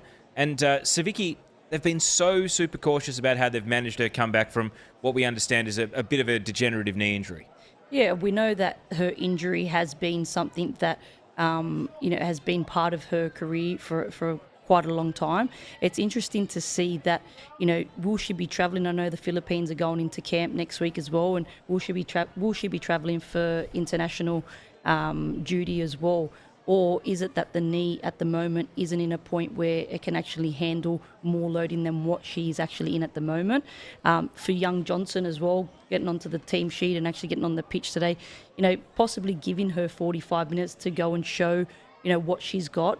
You know, she's a great young talent, and it's great to see her get some minutes today. And there's more competition there because now that Angie Beard is starting in the front three, even though Jess McDonald's gone, Carly Johnson isn't stepping straight in. Angie Beard's there, Danielle Steer has come in. So all of a sudden, she's down the pecking order and needs to really earn her spot back again. Of course, and that would be really tough, you know, for a young player seeing that. So going through training and going through the preseason and thinking, okay, I'm going to get my shot, I'm going to get a shot. And then all of a sudden, you know, these other players come in, and Angie Beard obviously is taking that starting spot. I think Mark Torcaso has done a great thing in putting Johnson on for these next 45 minutes because you sort of want to dangle that carrot for all your players because you do not know how your season's going to go, you know, whether it's injuries or loading. So to give her that opportunity to get 45 minutes under her belt, I think is great. Well, we're talking international players. You mentioned Chloe Lagazzo a moment ago. What are we hearing about where she's at, Teo, with the Matildas squad named this week? Is Lagazzo going to be there, and is she fit enough coming back from that injury to have serious minutes in her for the Cup of Nations? That's the thing. She is still coming back from this injury. I mean, we had her on Dub Zone, I think about a month ago when she was sitting out the home game against Wellington Phoenix, and there was a bit of optimism about minutes in the legs, but if anything, it's gone the other way. The injury is not improving to the point that she can come back and give serious match minutes to Western United. I think the real question is how tight-knit and how sort of inside the square is this Matilda's thinking that they're going to be basically calling injured players into camp rather than looking at potential alternatives. Are they still working on an assumption that they're going to manage Chloe Lagazzo and she'll be there for them when the World Cup kicks off in July, even if we're not seeing the evidence now that the minutes are building? When she has been on the pitch, she's been at Matilda's level. She's been a game changer. I think you can single-handedly credit her with beating Melbourne City and Perth Glory. There's 6 points right there that I think Chloe Lagazzo is solely responsible for. It's just a question of, is the lack of minutes worth the trade-off of someone who is an immense talent? I think it's going to be a tough one for Tony to see who he actually brings into this next camp and what way he actually goes down, because at the minute it's very concerning to see Chloe not even make the bench, you know, to actually get any sort of minutes. In saying that, I'd be very interested to see if she decides not to go back to America and actually stay here in the Liberty A League and actually try and get some more minutes and get back up to that 90-minute game time, which I think for her personally would probably be the better move than to try and go and, get minutes over in the NWSL. I think there's only one injured Matilda or fringe Matilda that I would be totally okay with calling into the Cup of Nations team, and that's Holly McNamara, because the 1 year since she tore her ACL is the 20th of February. These matches fall on the weekend of the 18th, 19th of February, and I don't expect that Holly McNamara gets on the pitch, but I just think to integrate her back into the national team environment, we know that she's going to have a very short runway to get into the Matildas when she comes back from Melbourne City, but it's a longer runway than what she got from the start of last season to the Asian Cup, and she absolutely blew us away. It's, I think, still the best, most enlightening piece of play, that little stretch from a breakout player in this competition since 15-year-old Sam Kerr, if not as good as 15-year-old Sam Kerr back in the early days of the W League. So I think that's the only one I'm making an exception for. I know there's a desire to bring in an injured Kennedy, an injured Catley, an injured Lagazzo, an injured Kaya Simon, but really I think McNamara is the only one you make that exception for, and I would really rather that everyone else is fit to go. I totally agree with you. We know what McNamara actually has. You could see, the spark that she had in the competition last year. She's a prolific goal scorer, an out-and-out striker. I love her energy. I love what she does on the pitch, and it was so heartbreaking to see such a young talent, to go back with such a severe injury. And I totally agree with you there, Teo, because I think for these young kids to be able to get involved with the team and be able to know what the culture's like and start to integrate themselves, as part of that group has been together for such a long time. And for a young, kid of her stature to come in and around the group and just feel what it feels like to be part of it, I think it's super important for her progression, because we know that she's going to have a long-term future with the Matildas if she stays injury-free. How tough is that decision for the coaching staff of the Matildas to make around who to bring back in, knowing that they may not get minutes in this Cup of Nations, but also recognising that the World Cup is so close by, they get limited time with the national squad, and presumably they're working on that plan for the World Cup now, and that's featuring in training sessions, in team discussions. So how tough is it to decide who you bring in if they're part of your World Cup plans, but they're not going to be fit for this Cup of Nations? I think it depends on who it is, and where are their medical standards of where they're playing at that point in time. Do we need to bring them in? Do they need to be part of the group? For instance, at the moment, Chloe Lagazzo, she's, an older person within that group. She's an experienced player. Do we feel the need that she needs to go in if she's injured? Obviously, at the end of the day, it's ultimately up to Tony and his decision of who he wants in there. But I think we've also got to have one little hand on looking at the future and saying, okay, well, where can we go? Because you know what? Holly McNamara is the future. And it's a bit like, in the previous World Cups when they took Danielle Steer as well. You need to have that feeling, because not all players just go into an environment and it just happens for them. They need to now there's some big names in that Matildas squad. So for a Holly McNamara to be around a Sam Kerr and a Caitlin Ford, it can be a little bit nerve-wracking. Yeah, I'm just going to slightly disagree with you in that I'm picking Holly McNamara for the now, because I know what she's capable of. It's the same reasoning I have for wanting to pick Claire Hunt from the Wanderers. Yes, she gets injured a lot and doesn't have long stretches between injuries, but when she is playing, she's outstanding. So I think if you're fit and you're there, you pick them and you put them on the pitch now. And I'd love to see that reflected in Claire Hunt getting selected for the Matildas as well. I would love to see Claire Hunt be selected for that Matildas camp coming up, because even though she has had a lot of, serious injuries, I have not seen a player across my time with her work ethic and the mindset to be able to overcome all these horrific injuries that she comes in, and to see her actually be part of that camp, I think for her it would be just so a sense of relief that has finally happened, because I remember her as a youngster going back, 10 years ago, that we were earmarking her for the Matildas to go into camp, and then she obviously had that horrific injury of breaking her leg. So I would love to see Claire be part of that squad. It's a real testament to the talent in the Liberty A-Leagues. We need to see these girls getting signed into the Matildas. We need to see that progression into international football, because it shows that what we're doing here works and that the development is working. And when you see the likes of Claire Hunt performing as she does despite injury, it is emblematic and symbolic of what's being done behind the scenes in the Australian football scene. I think it's important that they all get a go as well if they are performing, because if you get knocked down so many times, how long can you keep them involved in the game and continue on in their progression? I think it's important that they do get rewarded for their commitment and their progression in the competition. So if you had to name one person then, outside of the regular Matildas squad that we see named, who gets a call up for this Cup of Nations? Claire Hunt. Teo? Just to be different, I've said this name enough times, Kirsty Fenton. Pick her. Right, Casey Dumont for mine. If we're all going to name someone different who's absolutely performing in the Liberty A-League, Kat, who do you think? I have to jump on your Casey Dumont train only because I just feel like she's been the subject of so many conversations here on Dub Zone, and we see week in, week out the impact that she has on that squad. And although she's been struck with a slight injury at the moment, I just think that she has so much potential to do big things. It's pretty bad timing. I mean, she has missed the last 2 games and is expected to miss 1 to 2 more. That's the side netting that Western United have just hit right there with that run down the wing. But I do think that as a potentially deciding factor, even missing these last couple of games, she was building such a compelling resume, more or less, from last season's final series through until now. Even missing 3 or 4 games in a row could be devastating to that campaign. It's that sad reality, I suppose, of how important a few games can be for these footballers and how drastic an injury can be. And that's why we talk about Holly McNamara and Claire Hunt and how when they do play, they play so well. And that's I guess the challenge of a coach too, is to be able to see past the injury and to sign them based on knowing that when they play, they really deliver on that as well. Not many people would know this about Claire Hunt, but when I actually signed her at the Wanderers last season, I actually signed her on a scholarship contract. At the point in time, obviously because she was injury prone for a long time, I wasn't willing to give her a contract straight off.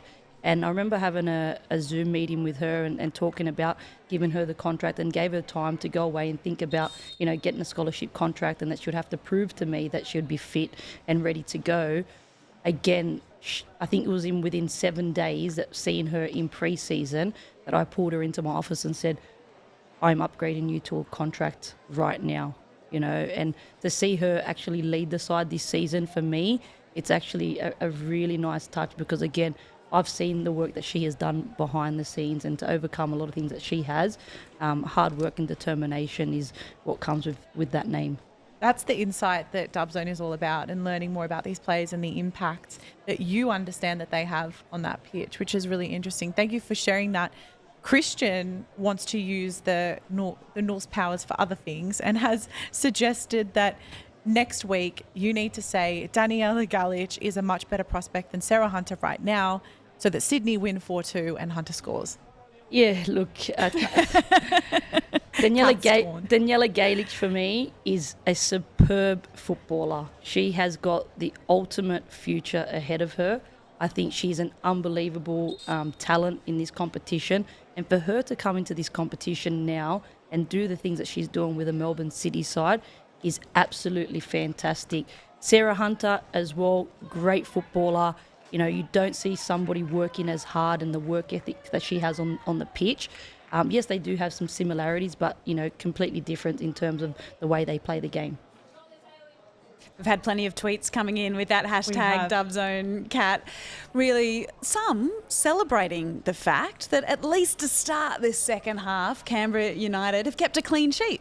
There was a comment saying within the first 5 minutes, it was already an improvement in this half on last half, but it is in fact 60 odd minutes in, and we haven't seen a goal in the first 15 minutes of the second half, which is great news for that Canberra side. So whatever was said in the sheds, it worked. And I think Niegos, he's clearly made some changes that have benefited the team in this half. Well, the stats don't say a great deal. It is 51% to 49 at the moment. Western United have had 4 shots, all off target. Canberra have had 1 shot on target, but it was a very tame one and easily held onto by Hilary Beale.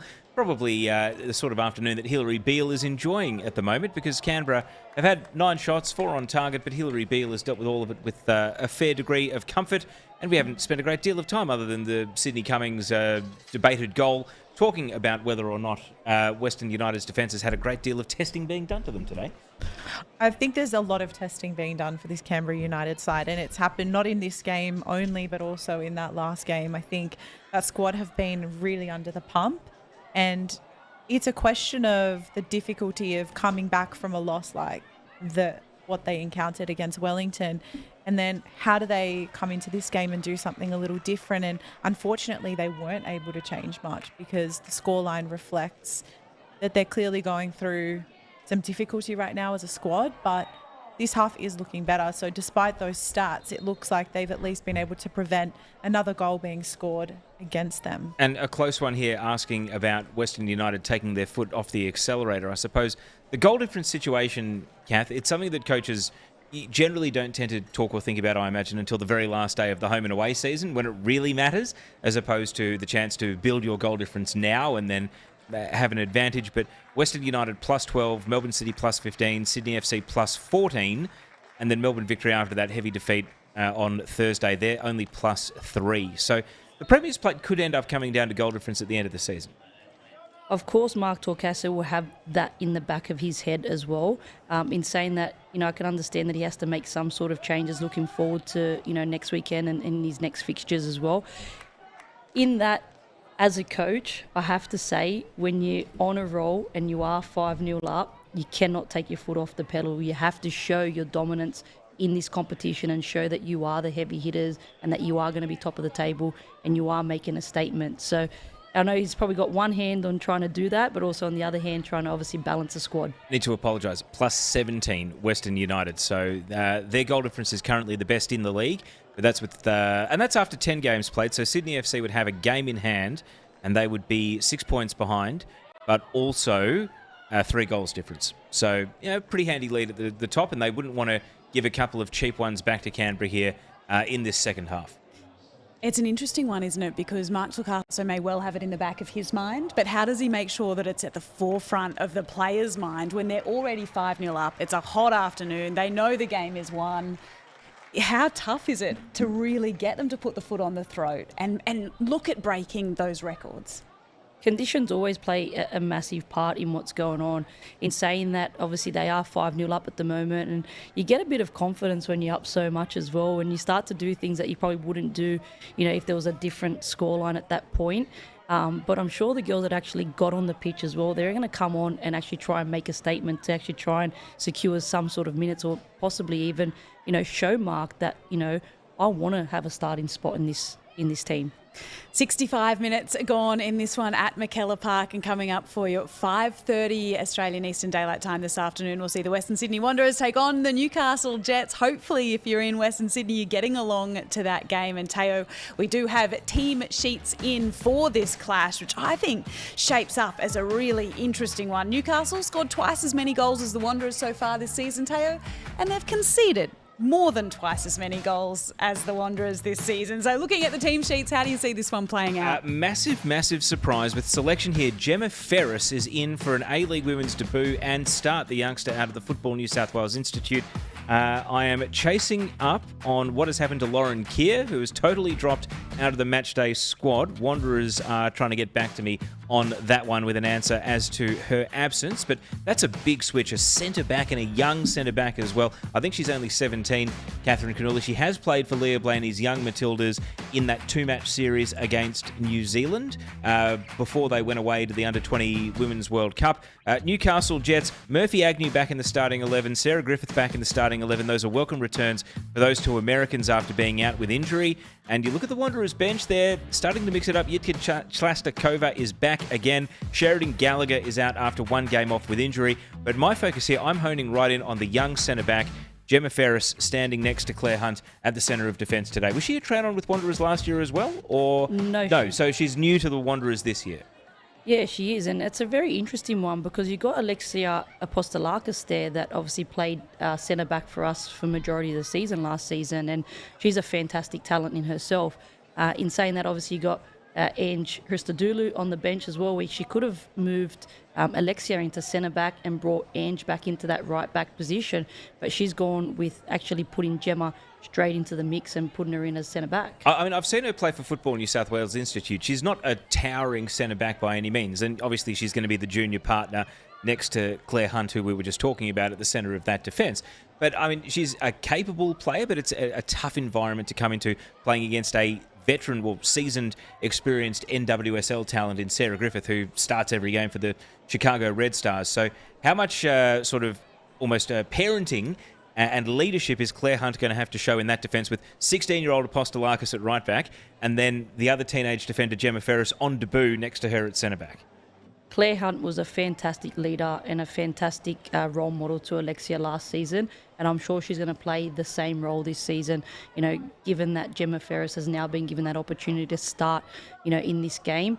I'm sure she'll be very nervous coming in, you know, with this game, because really off the back of this season, like the 2023 wins that they've had, there's a lot of pressure on the Western Sydney Wanderers to actually get a win today and get that, you know, secured 3 points in the bag. Well, it was 4-2 when they played in Tamworth back in round 2, and the Jets on that occasion had Griffith score a hat-trick. So there's an obvious place where they need to focus on. But they did score 2 in that game, so what can the Wanderers do? Serena Bolden has changed their team in an attacking sense. Newcastle's defence has just been leaky against pretty much everyone except Adelaide. I mean, they've had the advantage of a bye and a week to settle, but looking at their defence, it's more or less the same names that we've seen so far this season. Taryn King, Emily Garnier at the centre of defence, Cannon Clough at left back, and no Tessa Tamplin this week, so I suspect they will be playing, as I look down the team sheet, I'm a bit of a loss as to who they're playing at right back for this one, but Catherine, what do you think the Newcastle instructions will be going into this game? I think it's going to be a tough game for Newcastle coming in. And I think Ash Wilson has got a big load on her plate in terms of getting their confidence back and getting them back into this game, because, again, they did beat them in Tamworth, but I do know in a pre-season friendly prior to this season starting that the Wanderers also did beat them as well. So I'm sure that the Wanderers girls today, going into this game against Newcastle Jets, will be looking to get that win again. I can tell you that the pitch map, and I know we spoke in the first half about how unreliable those are, is suggesting that Emily Garnier, the towering tall defender, will be playing at right back today, Catherine, and Cass Davis will be playing at centre back. So I'm very intrigued when that game kicks off after Dubzone finishes today, whether or not that actually comes to fruition, whether they're going to play a big towering tall right back and then the much shorter Cass Davis in the middle. You got to love the silly games that coaches play in the lead up, obviously with the team sheets, and you know sometimes it might throw you off, but generally most of the time it's a bit of a laugh behind the scenes with the coaches and the coaching staff. That I don't understand why they do it, like why they play silly buggers with this that they released just before kickoff. Because while I look at it and feel confused, I'm confident that the coach from the other side, if that's who they're looking to, you know, play some mind games with, looks at it and goes, well, that's not how it's going to play out. Well, Wanderers have just published their formation graphic, and they've put Malia Steinmetz at centre back and Gemma Ferris at the centre of midfield. So I think the only way to resolve this is either to watch or to be there in person. I think it'll be really tough if Gemma Ferris was to start in midfield, and obviously having, you know, Mel Caceres on the bench as well. Well, it brings up that conversation once again of what coaches do and the decisions that they have to make. And I think there's a big one for Tony Gustafsson around this Matildas squad and what we're in for next week when we find out that squad with Cup of Nations. But there's a lot of talk on socials now off the back of our injury conversation. And there's a question here saying, okay, Dubzone, on the conversation of calling up injured players after the Cup of Nations, would you call up Ellie Carpenter or would you hold out until the World Cup? That is a tough one. Okay, Ellie Carpenter's obviously in Europe at the moment. The flight to come back and forth from Europe is huge as well. I think it'll just depend on where she's at with her rehab and where the medical teams, and I'm sure both medical teams will be talking very regularly around Ellie Carpenter, because she is such a key piece to our puzzle for this Women's World Cup. So I think there will be a lot of discussion around whether they do bring her in or not. But it'll be up to obviously the medical team at the end. This is my other argument for Kirsty Fenton coming in, though. I mean, I would bring her in as the deputy for Steph Catley at left back. But if Ellie Carpenter has any sort of a setback, and don't forget, Ada Hegerberg needed 20 months to come back from her ACL. It is not a linear process. Carpenter is getting the best rehab in the world, and it's good that it's on track. But I think there are a few too many people assuming that it's just going to be automatic. I do think that, Charlotte Grant is doing a great job, but I do think someone as versatile as Fenton that can play at either fullback position is a great person to have in the mix as an option, especially should the worst happen with Carpenter, and then everyone has to bat that little bit deeper. I can see value in putting Larissa Crummer in the World Cup squad as the Swiss Army knife. If I was to pick my 23 today, I think Larissa Crummer is in there as a pure utility rather than a backup striker, but I would like to see one more dedicated fullback that can play on both the left and the right. I agree with you, Teo. Honestly, I really think that Fenton has a big future ahead of her. I think she's a great talent. She's strong. She's fit. She can get up and down that sideline, and I really enjoyed watching her play last season, especially at Newcastle.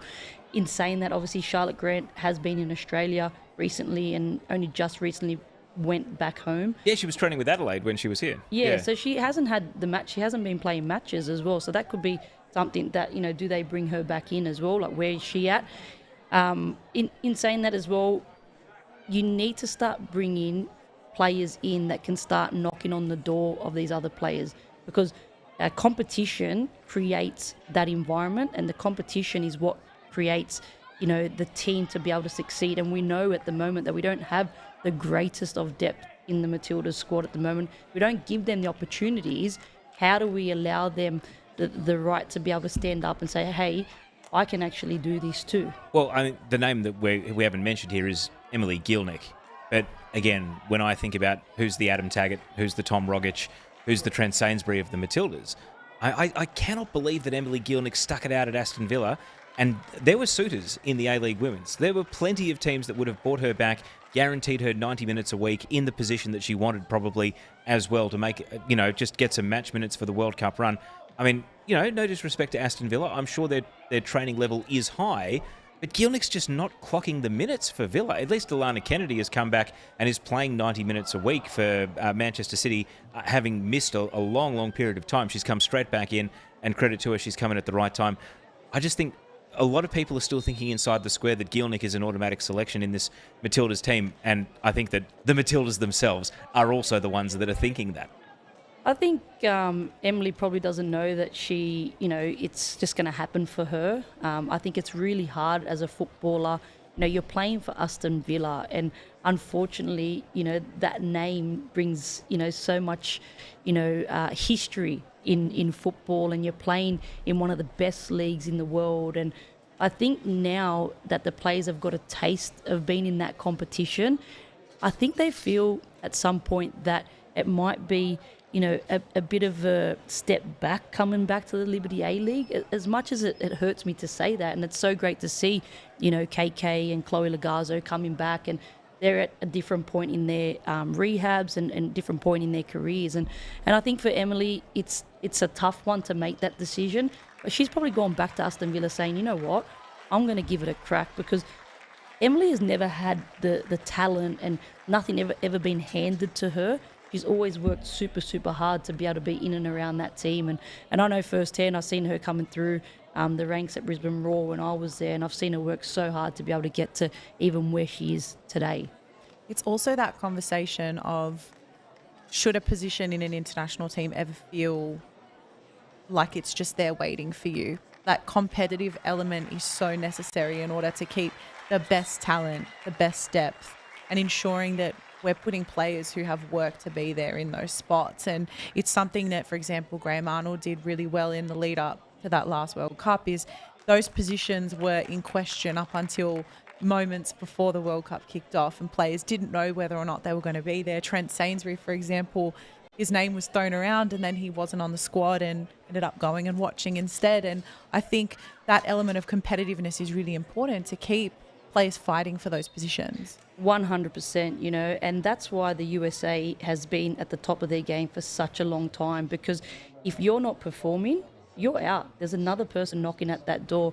I remember years ago when Megan Rapinoe was here and playing in our competition, and I remember she turned around to me and said, "Knowles, our B team will win the World Cup," and just the arrogance, and they know that they've got the quality there. And I was sort of a bit taken back, but after spending so much time in and around, obviously, national team and seeing, where the international game has actually gone, you see the teams that are actually progressing and staying ahead of their game are the ones that actually got the depth, where you're actually saying to the players that are there, hey, your spot isn't secure because I'm here and I want that. We've just seen that US women's national team in action in New Zealand up against the Football Ferns, and it's been interesting, Teo, to hear Jitka Klimkova talk about working on that depth and that competitive nature within football in New Zealand, that your spot isn't guaranteed. She's tried 40 different players in a couple of years since she took over the head coaching role. So really trying to work on that depth and find the young players who are coming through. And if we have a look at the pools, the groups for the Women's World Cup, I think for New Zealand, who were there at the top of Group A as one of the host countries, would have felt happy enough when this draw was unveiled. So too, I think Norway and Alan Stadjik's the Philippines, as well as Switzerland, will be looking at this group thinking, absolutely, from a New Zealand perspective, we can get our first World Cup victory and push for a place in the round of 16, the quarterfinals. I think every team in that Group A has a chance to come out, and I think it's a fantastic draw for the hosts, New Zealand, and all the other teams that are in that group that actually are looking into going into this competition saying, okay, we've got every chance that we can possibly get out of this group and, make history here, because as we know, New Zealand and the Philippines can make history at this World Cup. Just there was a reason I really wanted to ask Ante Juric about Anna Green retiring from international football midweek. I mean, she played 180 minutes in the 2 games against the United States. Now, one theory that's come out since is that because it was outside an international window, they didn't have access to a lot of players, many of them they couldn't play them for 90 minutes, that Anna Green may have been the 7th or 8th choice centre-back for New Zealand. She might only be the 4th or 5th choice left-back for New Zealand, but they needed her to come in on sort of a mission to save these 2 friendlies, just so they had a good standard of player and they weren't throwing someone who wasn't in their World Cup plans completely to the wolves. But Anna Green then went and retired. I mean, less than 6 months until the World Cup kicks off. And I really wanted to hear from Ante to know whether or not she was going to finish out the season at Sydney FC, because she has fallen down the pecking order and is being sparingly used, not even making the bench for them as well. But what did you make of that decision for Anna Green to retire from international football yesterday? I found it very, very interesting, because obviously she was in and around the group as well. And, it's probably been tough for her to fall out at Sydney FC and not be starting, obviously taking up that international spot as well. But, to actually put that up on social media and say, nah, I'm done, that's it. And because anything can happen leading into the World Cup. And I'm sure she could still play some sort of role, whether she's, not a starter, whether she's an experienced player that is there to help mentor, and if she has to play a role in the team where she could. But I think, we've heard this a lot of times around, the football community, is that players sometimes, when they know their time is up, she might have went into that camp thinking, what, I didn't enjoy this. I'm not, having fun being involved in this. It's not where I want to be. I want to do something else. And sometimes, you got to respect the footballer for that. And, of course, New Zealand, Abby Erceg is still playing, but has, again, just completely cut ties with the national team. For all intents and purposes, is retired from international football with New Zealand as well. So that's another player that is still active and out there that's not going to be featuring for them at the World Cup. She's another interesting one, to not have someone with the experience and the career that Abby Erceg has had, to not see her feature in the World Cup. To me, that's sad, because you grow up playing this game to want to, compete in a World Cup, and then to have it in your home country and not be part of it. It's actually really sad to see someone like Abby Erceg, which I think from over the years and, playing against her in Youth World Cups, to see her go from strength to strength. And you see her play in the NWSL, and I know from girls that played with her at the Courage, she's the ultimate athlete. She is the hardest worker, and you can see just by her physique on the pitch and, how well she actually looks after herself. And she's a massive loss for that New Zealand team. It's amazing, because she has gone on to such a great career in the NWSL, but when she was here in Australia playing for Adelaide United, they conceded 50 goals in 10 games. She played in one of the worst WD League teams in the history of the competition. So it really does go to reflect the peaks and troughs of players' careers, because I'm sure you were probably responsible for scoring some of those 50 past Port Adelaide in that season about 10 years ago. Yeah, of course. You see, Adelaide's obviously had, not much success in the start of the competition, and they were one of those teams that were at the bottom of the ladder all the time. And, Abby Urseg, I think, is one of those players that has also improved her game. She's someone that said, hey, look, I know that I don't have the resources, obviously, coming from New Zealand, but I'm going to take this opportunity to be the best version of myself. And, once she does get into that NWSL, it's something that we see in this competition, and I've seen it as my time as a player and as a coach. When the Americans come to our league, they bring another level of professionalism. You get to training, you see them, they're in the gym, they're doing their recovery, they're doing their workouts. They are the ultimate professional when it comes to this competition, and I love having them around our girls, because it actually helps our girls see what it's like in these other competitions and what they can actually bring to our competition to grow it. We saw J-Mac do that with Western United across the first couple of months of the Liberty A-League season. This is their first game without their American international Jessica McDonald today. But Teo, at McKellar Park, where it was 5-0, let's remember, at half-time, Western United, the table-topping side, absolutely getting it done again today. And they have, to an extent, eased off in the second half here. 7 shots, none on target. Canberra United 4 shots, 1 on target in the second half. Possession is more or less 50-50.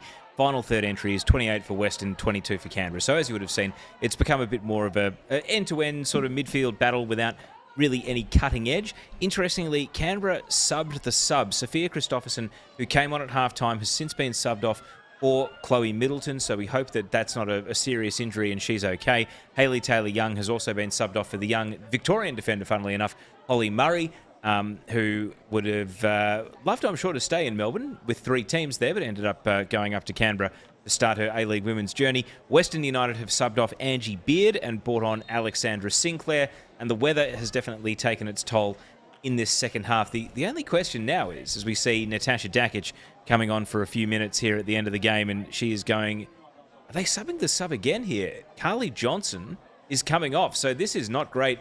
We've seen in the second half, both teams have subbed a sub. So Carly Johnson, who only came on at half-time, now leaves the game in the 85th minute here for Natasha Dakic. But the record was 6-0. Canberra have only ever conceded 6 goals in this competition once, Knowles, and they are now just 5 minutes plus stoppage away from avoiding an unwanted piece of history here this afternoon.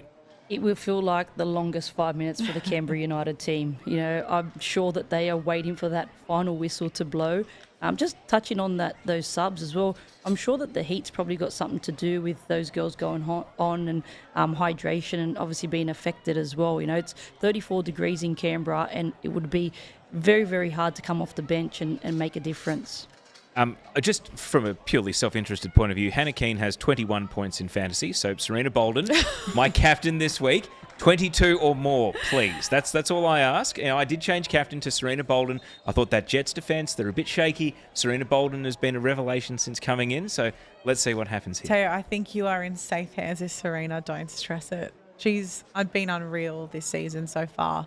I mean, what an addition to that Western Sydney side. I think she's been fantastic. She has been the turning point for the team.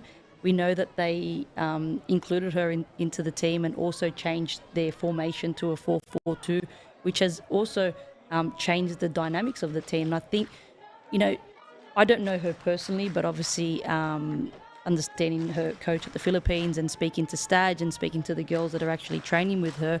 I remember the first week, a lot of the girls said to me, she's crazy on the training pitch. She just demands. She's loud.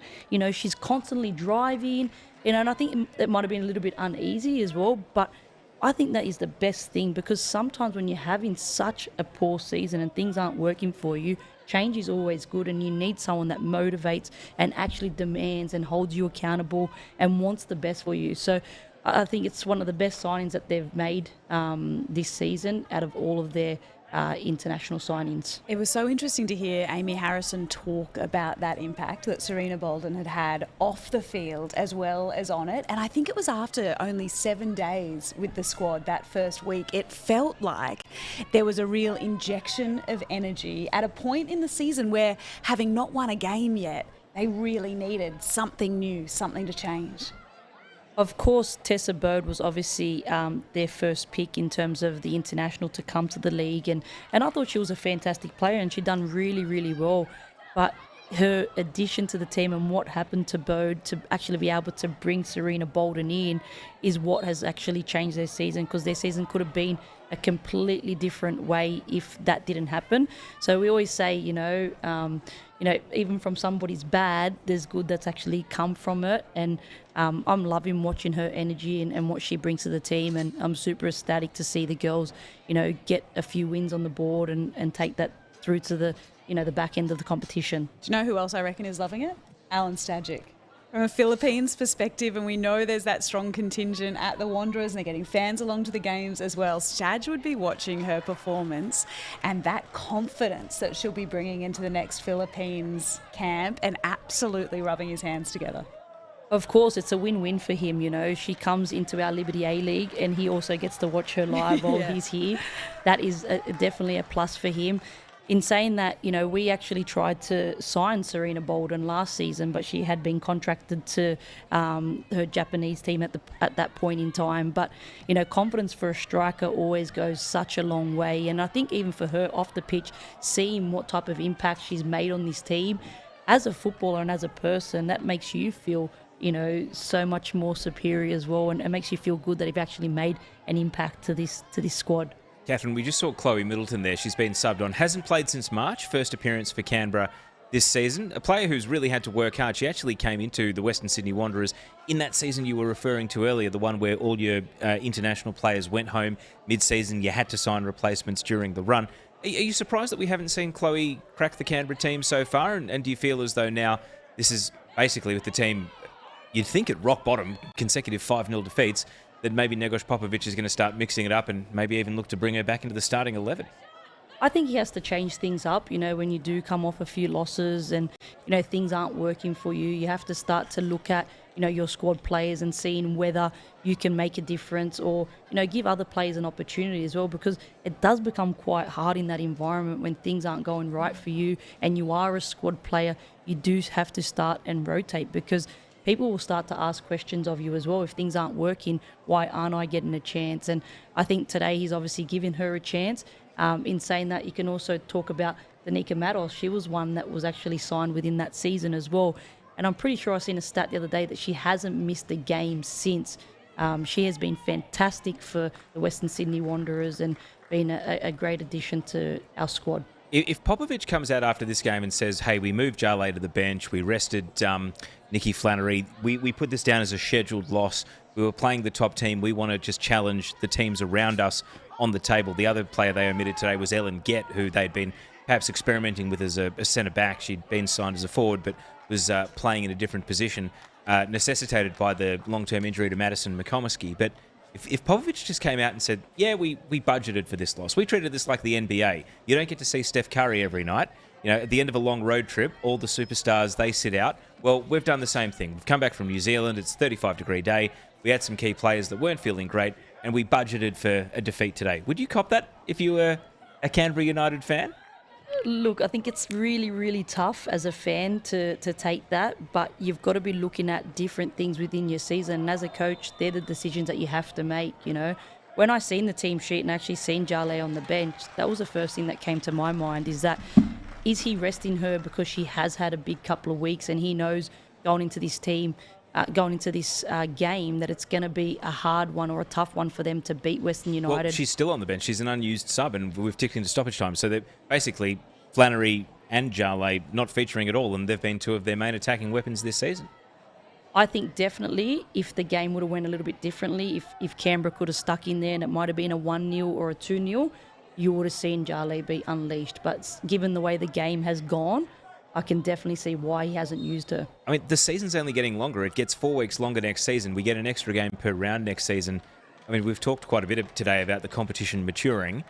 I mean, there's always going to be growing pains, but I think we're seeing it play out before our eyes today. That maybe the squads need to be deeper, Catherine. I mean, do they need to rethink training regimes, load management, these sort of things? And it's going to be a 22-game season, and that's up. It's going to go from 14 to 18 to 22 in the space of 2 seasons. Do you think it's actually going to catch some clubs out even? I definitely think it's something that we're going to have to look at, squad sizes and what they do around that. In saying that, you'll probably find that a lot of these players won't be playing in the NPL once it does go to an extended season, as they will have an off-season off. But we also got to look at, obviously, financially as well. What are the girls going to be paid? Is it going to be on pro rata? Are they going to renegotiate, a better pay system for them? Because a lot of these girls do go and play in the NPL where they can actually pick up some extra cash and also, make a living out of the game. And that was one of the reasons why back in the day you'd see a lot of the NWSL players come in here, because they'd come here to top up their wage to be able to, live between playing football full time. Looking at Canberra United and 15 goals in 3 games, they scored 5 of them in the first one against the Jets. Was that a little bit of a false dawn? Well, I sat here alongside Grace Gill that afternoon. It was a tough afternoon from a Newcastle Jets perspective, let me tell you. But was that more of a sign of where the Jets are at defensively, rather than what we took it as on the day as a really fresh start, a happy Michelle Heyman scoring goals, and a really good sign for Canberra United? I think it's a sign of where this competition is at. If we look back to, the odds of Western Sydney Wanderers beating Melbourne City or Western United, no one would ever have thought, Western Sydney Wanderers are going to come in, they're going to blow away the 2 top teams. I think the competition is healthy. I love that you can go into any game not knowing what the score is going to be. And I think that brings excitement around the women's game and where it's at the moment. As the seconds tick down at McKellar Park at Teo, and I think from a Canberra United perspective and their fans who have sat there, admittedly, we hope in the shade on this side of McKellar Park this afternoon, that has been a long 94 odd minutes. Sure has. One of the darkest days in Canberra United's history as a club. They lose 5-0 at home. It is one of the heaviest defeats they have ever suffered, and mercifully for them, no goals in the second half mean they avoid their heaviest defeat ever, which was 6-0. But Western United, they pad their goal difference. They overtake the goal difference of both Melbourne City and Sydney FC as a result in that battle for the Premier's plate. And as you see there, 4 different scorers, the Golden Boot, Hannah Keane adding 2, Danielle Steer and Mel Taranto scoring for the first time in A-League Women's. And assuming the dubious goals panel confirms that it's Sydney Cummings, it's 3 this season for the centre-back, Catherine Connolly. That was a statement in 45 minutes and then very much game management in real time in the second half. A massive statement from Western United, given that they have just lost Jess McDonald as well. And we've also got to say that they don't have Chloe Lagazzo this afternoon as well. So well done to Western United. It's going to be back to the drawing board for Canberra United and how they can turn their season around. After these 2 heavy defeats, it's not easy for a coach or the players to pick themselves up and go again. All right, it is time for stoppage time here on Dub Zone. We hit our talent with a quick 2 minutes, quick answer questions while we await some players from McKellar Park who will join us in just a moment's time. And our 2 minutes is already underway, so let me hit you with the first one. Nools, who can crack the top 4 and who do you reckon will drop out?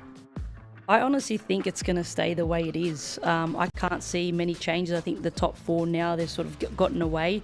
It's going to be a massive game for Adelaide United this week, and that will be the tale of where their season goes. All right, next question. Which club will be the most affected by a player leaving? Chidiac. I think Melbourne Victory will be affected by losing Chidiac. I think she's a big part of that team, and I think it's going to be a big loss for them. Teo. Will we see a coach sacked mid-season? I don't think so. Why is that, do you think, Knowles? I think, contract issues and, the women's game is in a different part of to where our men's game is. In the men's game, if coaches aren't performing, there's a lot more pressure on them, where I feel like in the women's game, we tend to give a lot more leeway. Who do you think is the next female ALW coach? Oh, that's a tough one. Catherine Cannula, you're going to launch back in? Get back in there. Probably the only one that comes to mind at the moment that could take a role that's obviously been there but not as a head coach would probably be Leah Blaney. What do you think, Teo, in terms of that one, who the next ALW coach might be?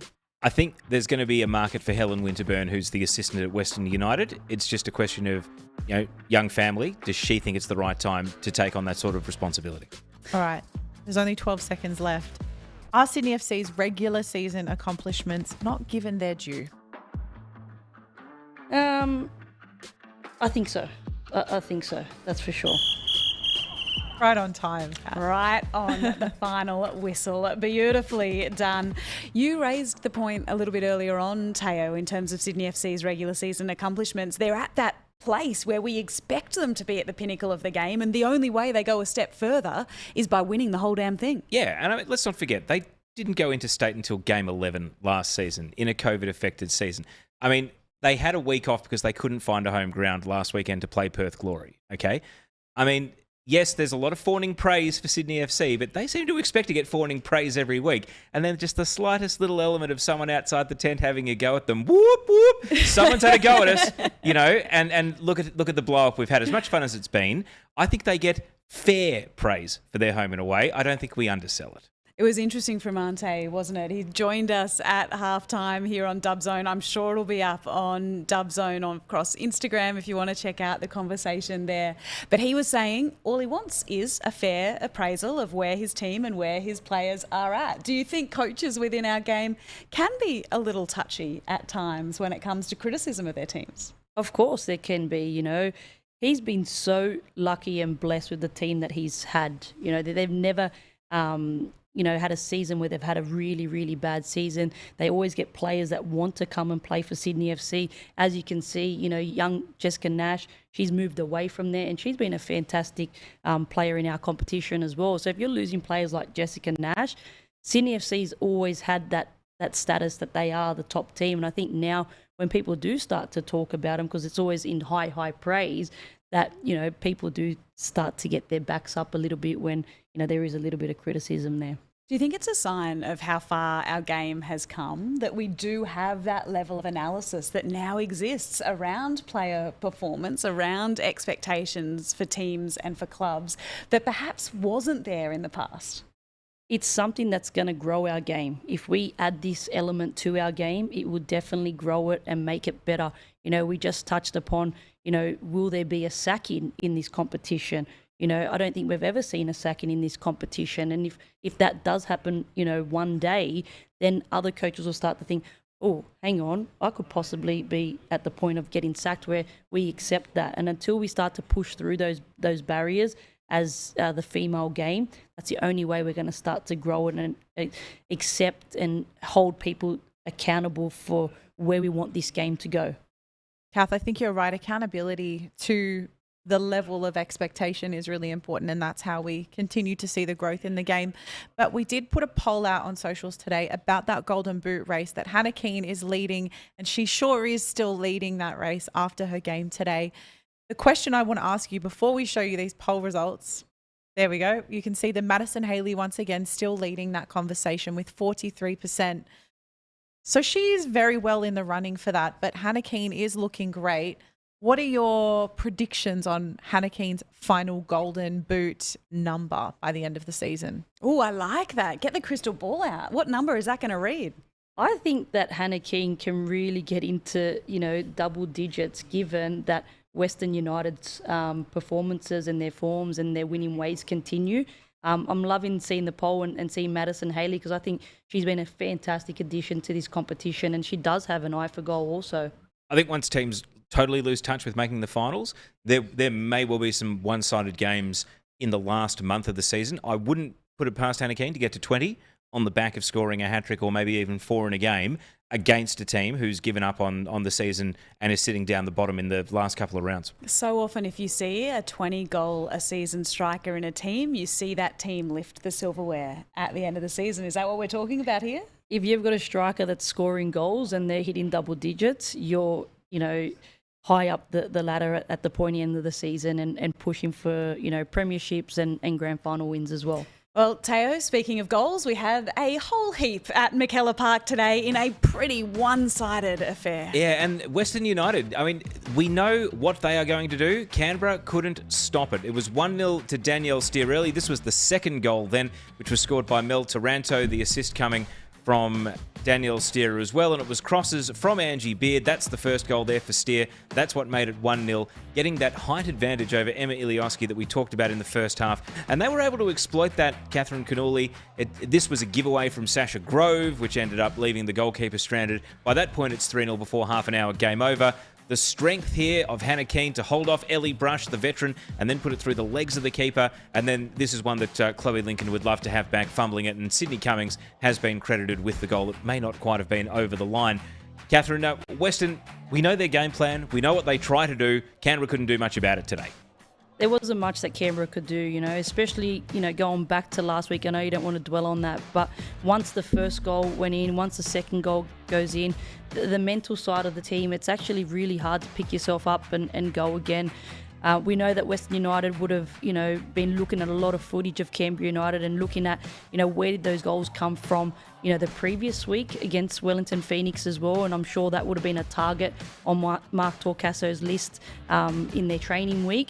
In saying that, you can't take away to credit Western United and to be able to go out and, get a win and a big win at that.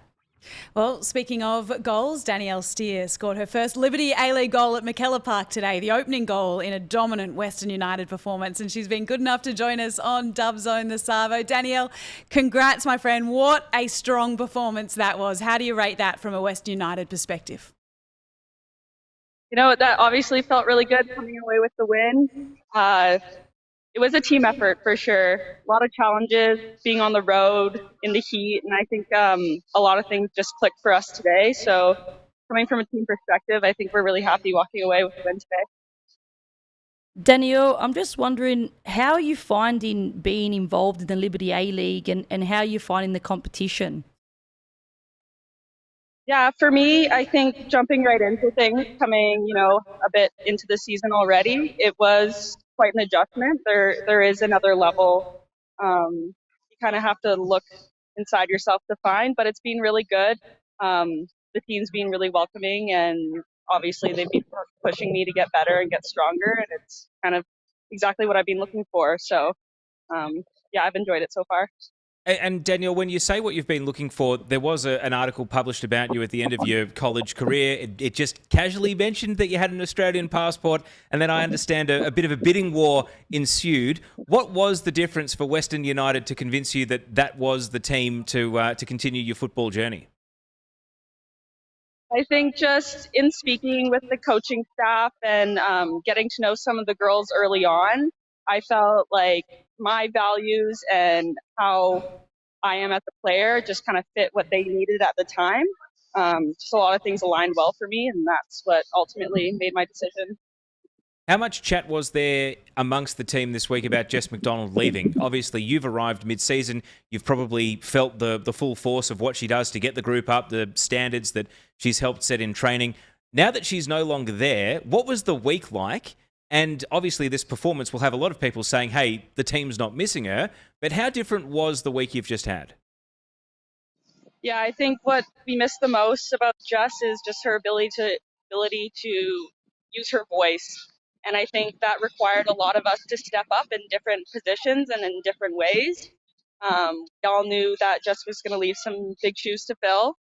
And we, just to do her proud, was to fill those shoes for her. And that's what we had to do.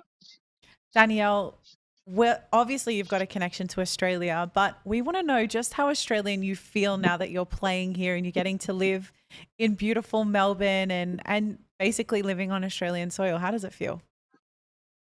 It's really nice. I mean, getting to know the lingo, just being around the girls has felt more and more at home every day. So, yeah.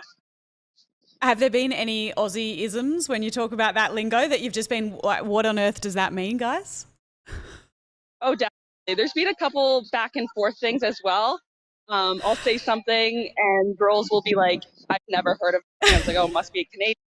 But, it's all banter. Just to clarify, had you actually been to Australia for a holiday, or is this trip for football the first time you've ever come here to live in any way at all? No. So, yeah, I've been to Australia plenty of times before. I think the first time I came here, I was under a year old. My mom's side of the family is still here, still up in the Gold Coast for the most part. So we went back and forth a bunch. But this is my first time living and being in Melbourne, actually. Well, after that performance today, and you're welcome to the Liberty A-League, there are plenty of football fans claiming you as an Aussie already. Danielle, congratulations on the victory and the goal today. Thanks for joining us on Dub Zone. Thank you so much. Danielle Steer joining us after Western United beat Canberra United 5-0 at McKellar Park today. Alrighty. Is that the kind of performance, Knowles, that other teams around the competition will sit up, take note of, and honestly realise that Western United are the real deal? Of course, I'm sure there's a lot of teams out there thinking, when are these guys going to start dropping points or turn their form around? And they're probably banking on, Jess McDonald leaving and Western United not being able to fill those shoes. But I think the connection in that squad and the harmony and the way they've built this team from prior to coming into the competition, it's a strong, a hard bond to break, really. And I'm just loving their journey in this competition. I'm loving watching what they're doing. Teo Palazzeri, you constantly predict their demise. What do you think after that today 5-0 victory for Western United? Have you changed your tune? I'm now starting to wonder where their next defeat is coming from, because the Wanderers game did come with two significant outs. They rested Amy Medwin and Alana Cern. Alana Cern has been back in. She's played every minute of every game that they've had her in the squad for. And then the one time she wasn't there, I don't know. So perhaps if the pinch of squad rotation comes back to bite Western United again, I think the next time they play Melbourne City will be really telling, because Melbourne City, they'll feel as though they created more than enough to beat Western United in that game, but they didn't take their chances. Western United did. Chloe Lagazzo was a game changer for them off the bench.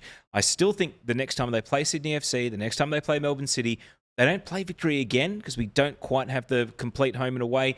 So we'll learn a lot about them then. But in terms of the ability to pick off the lower teams on the table, I think maybe I was a little bit critical of them for how they laboured past Wellington the second time, that late 1-0 win. They've dispatched Brisbane quite comfortably. They've really pummeled Canberra today. They look like a team that's not going to drop their bundle against the lower half of the ladder.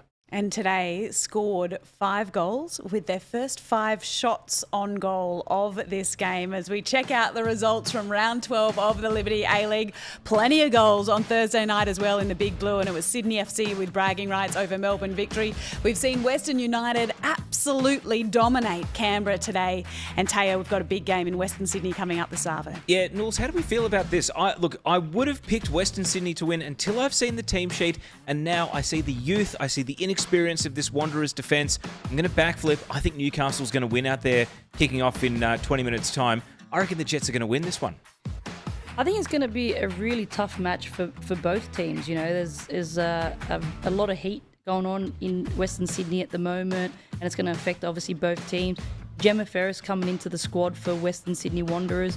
I know Ashley Wilson will be looking at that, saying, that's somewhere that we can target, and I'm sure that's something that will be said pre-game in terms of targeting the young star and, putting her under pressure. I think it's going to be 50-50. I think it can go either way. Who do you like in tomorrow's games? I do think Brisbane will beat Wellington at home, especially with the chaotic week that Wellington's had. And as much as I'm tempted to keep the faith with Adelaide, I'm sorry, Adelaide, I think Melbourne City will win. Yeah, I think Brisbane will definitely get the win tomorrow. Obviously, the Phoenix have had a tough run to get there over the last couple of days. And in the other game, I think as well, sorry, I'm just lost my touch there. Adelaide has to win. It's a must-win game for Adelaide. So it's going to be an interesting game. I'm going with Adelaide because I think they're going to throw everything at it. And I would love to see the Knicks back up that big win last week at home after the chaotic 24 hours they've had with a win in Brisbane tomorrow. That would be remarkable. And I also hope they're watching Dub Zone right now as a team there in Brizzy awaiting their game tomorrow. Teo Palazzeri, Kat, her dad, Catherine Cannulli, thank you so much for your company this afternoon. Thank you. Thank you very much. Thank you so much for your company at home as well. It has been wonderful to have you guys on board and using that hashtag Dubzone all afternoon. Enjoy the football to come from Wanderers Football Park. You can catch it on 10 Play and Paramount Plus. But from now, for us here at Dubzone, goodbye.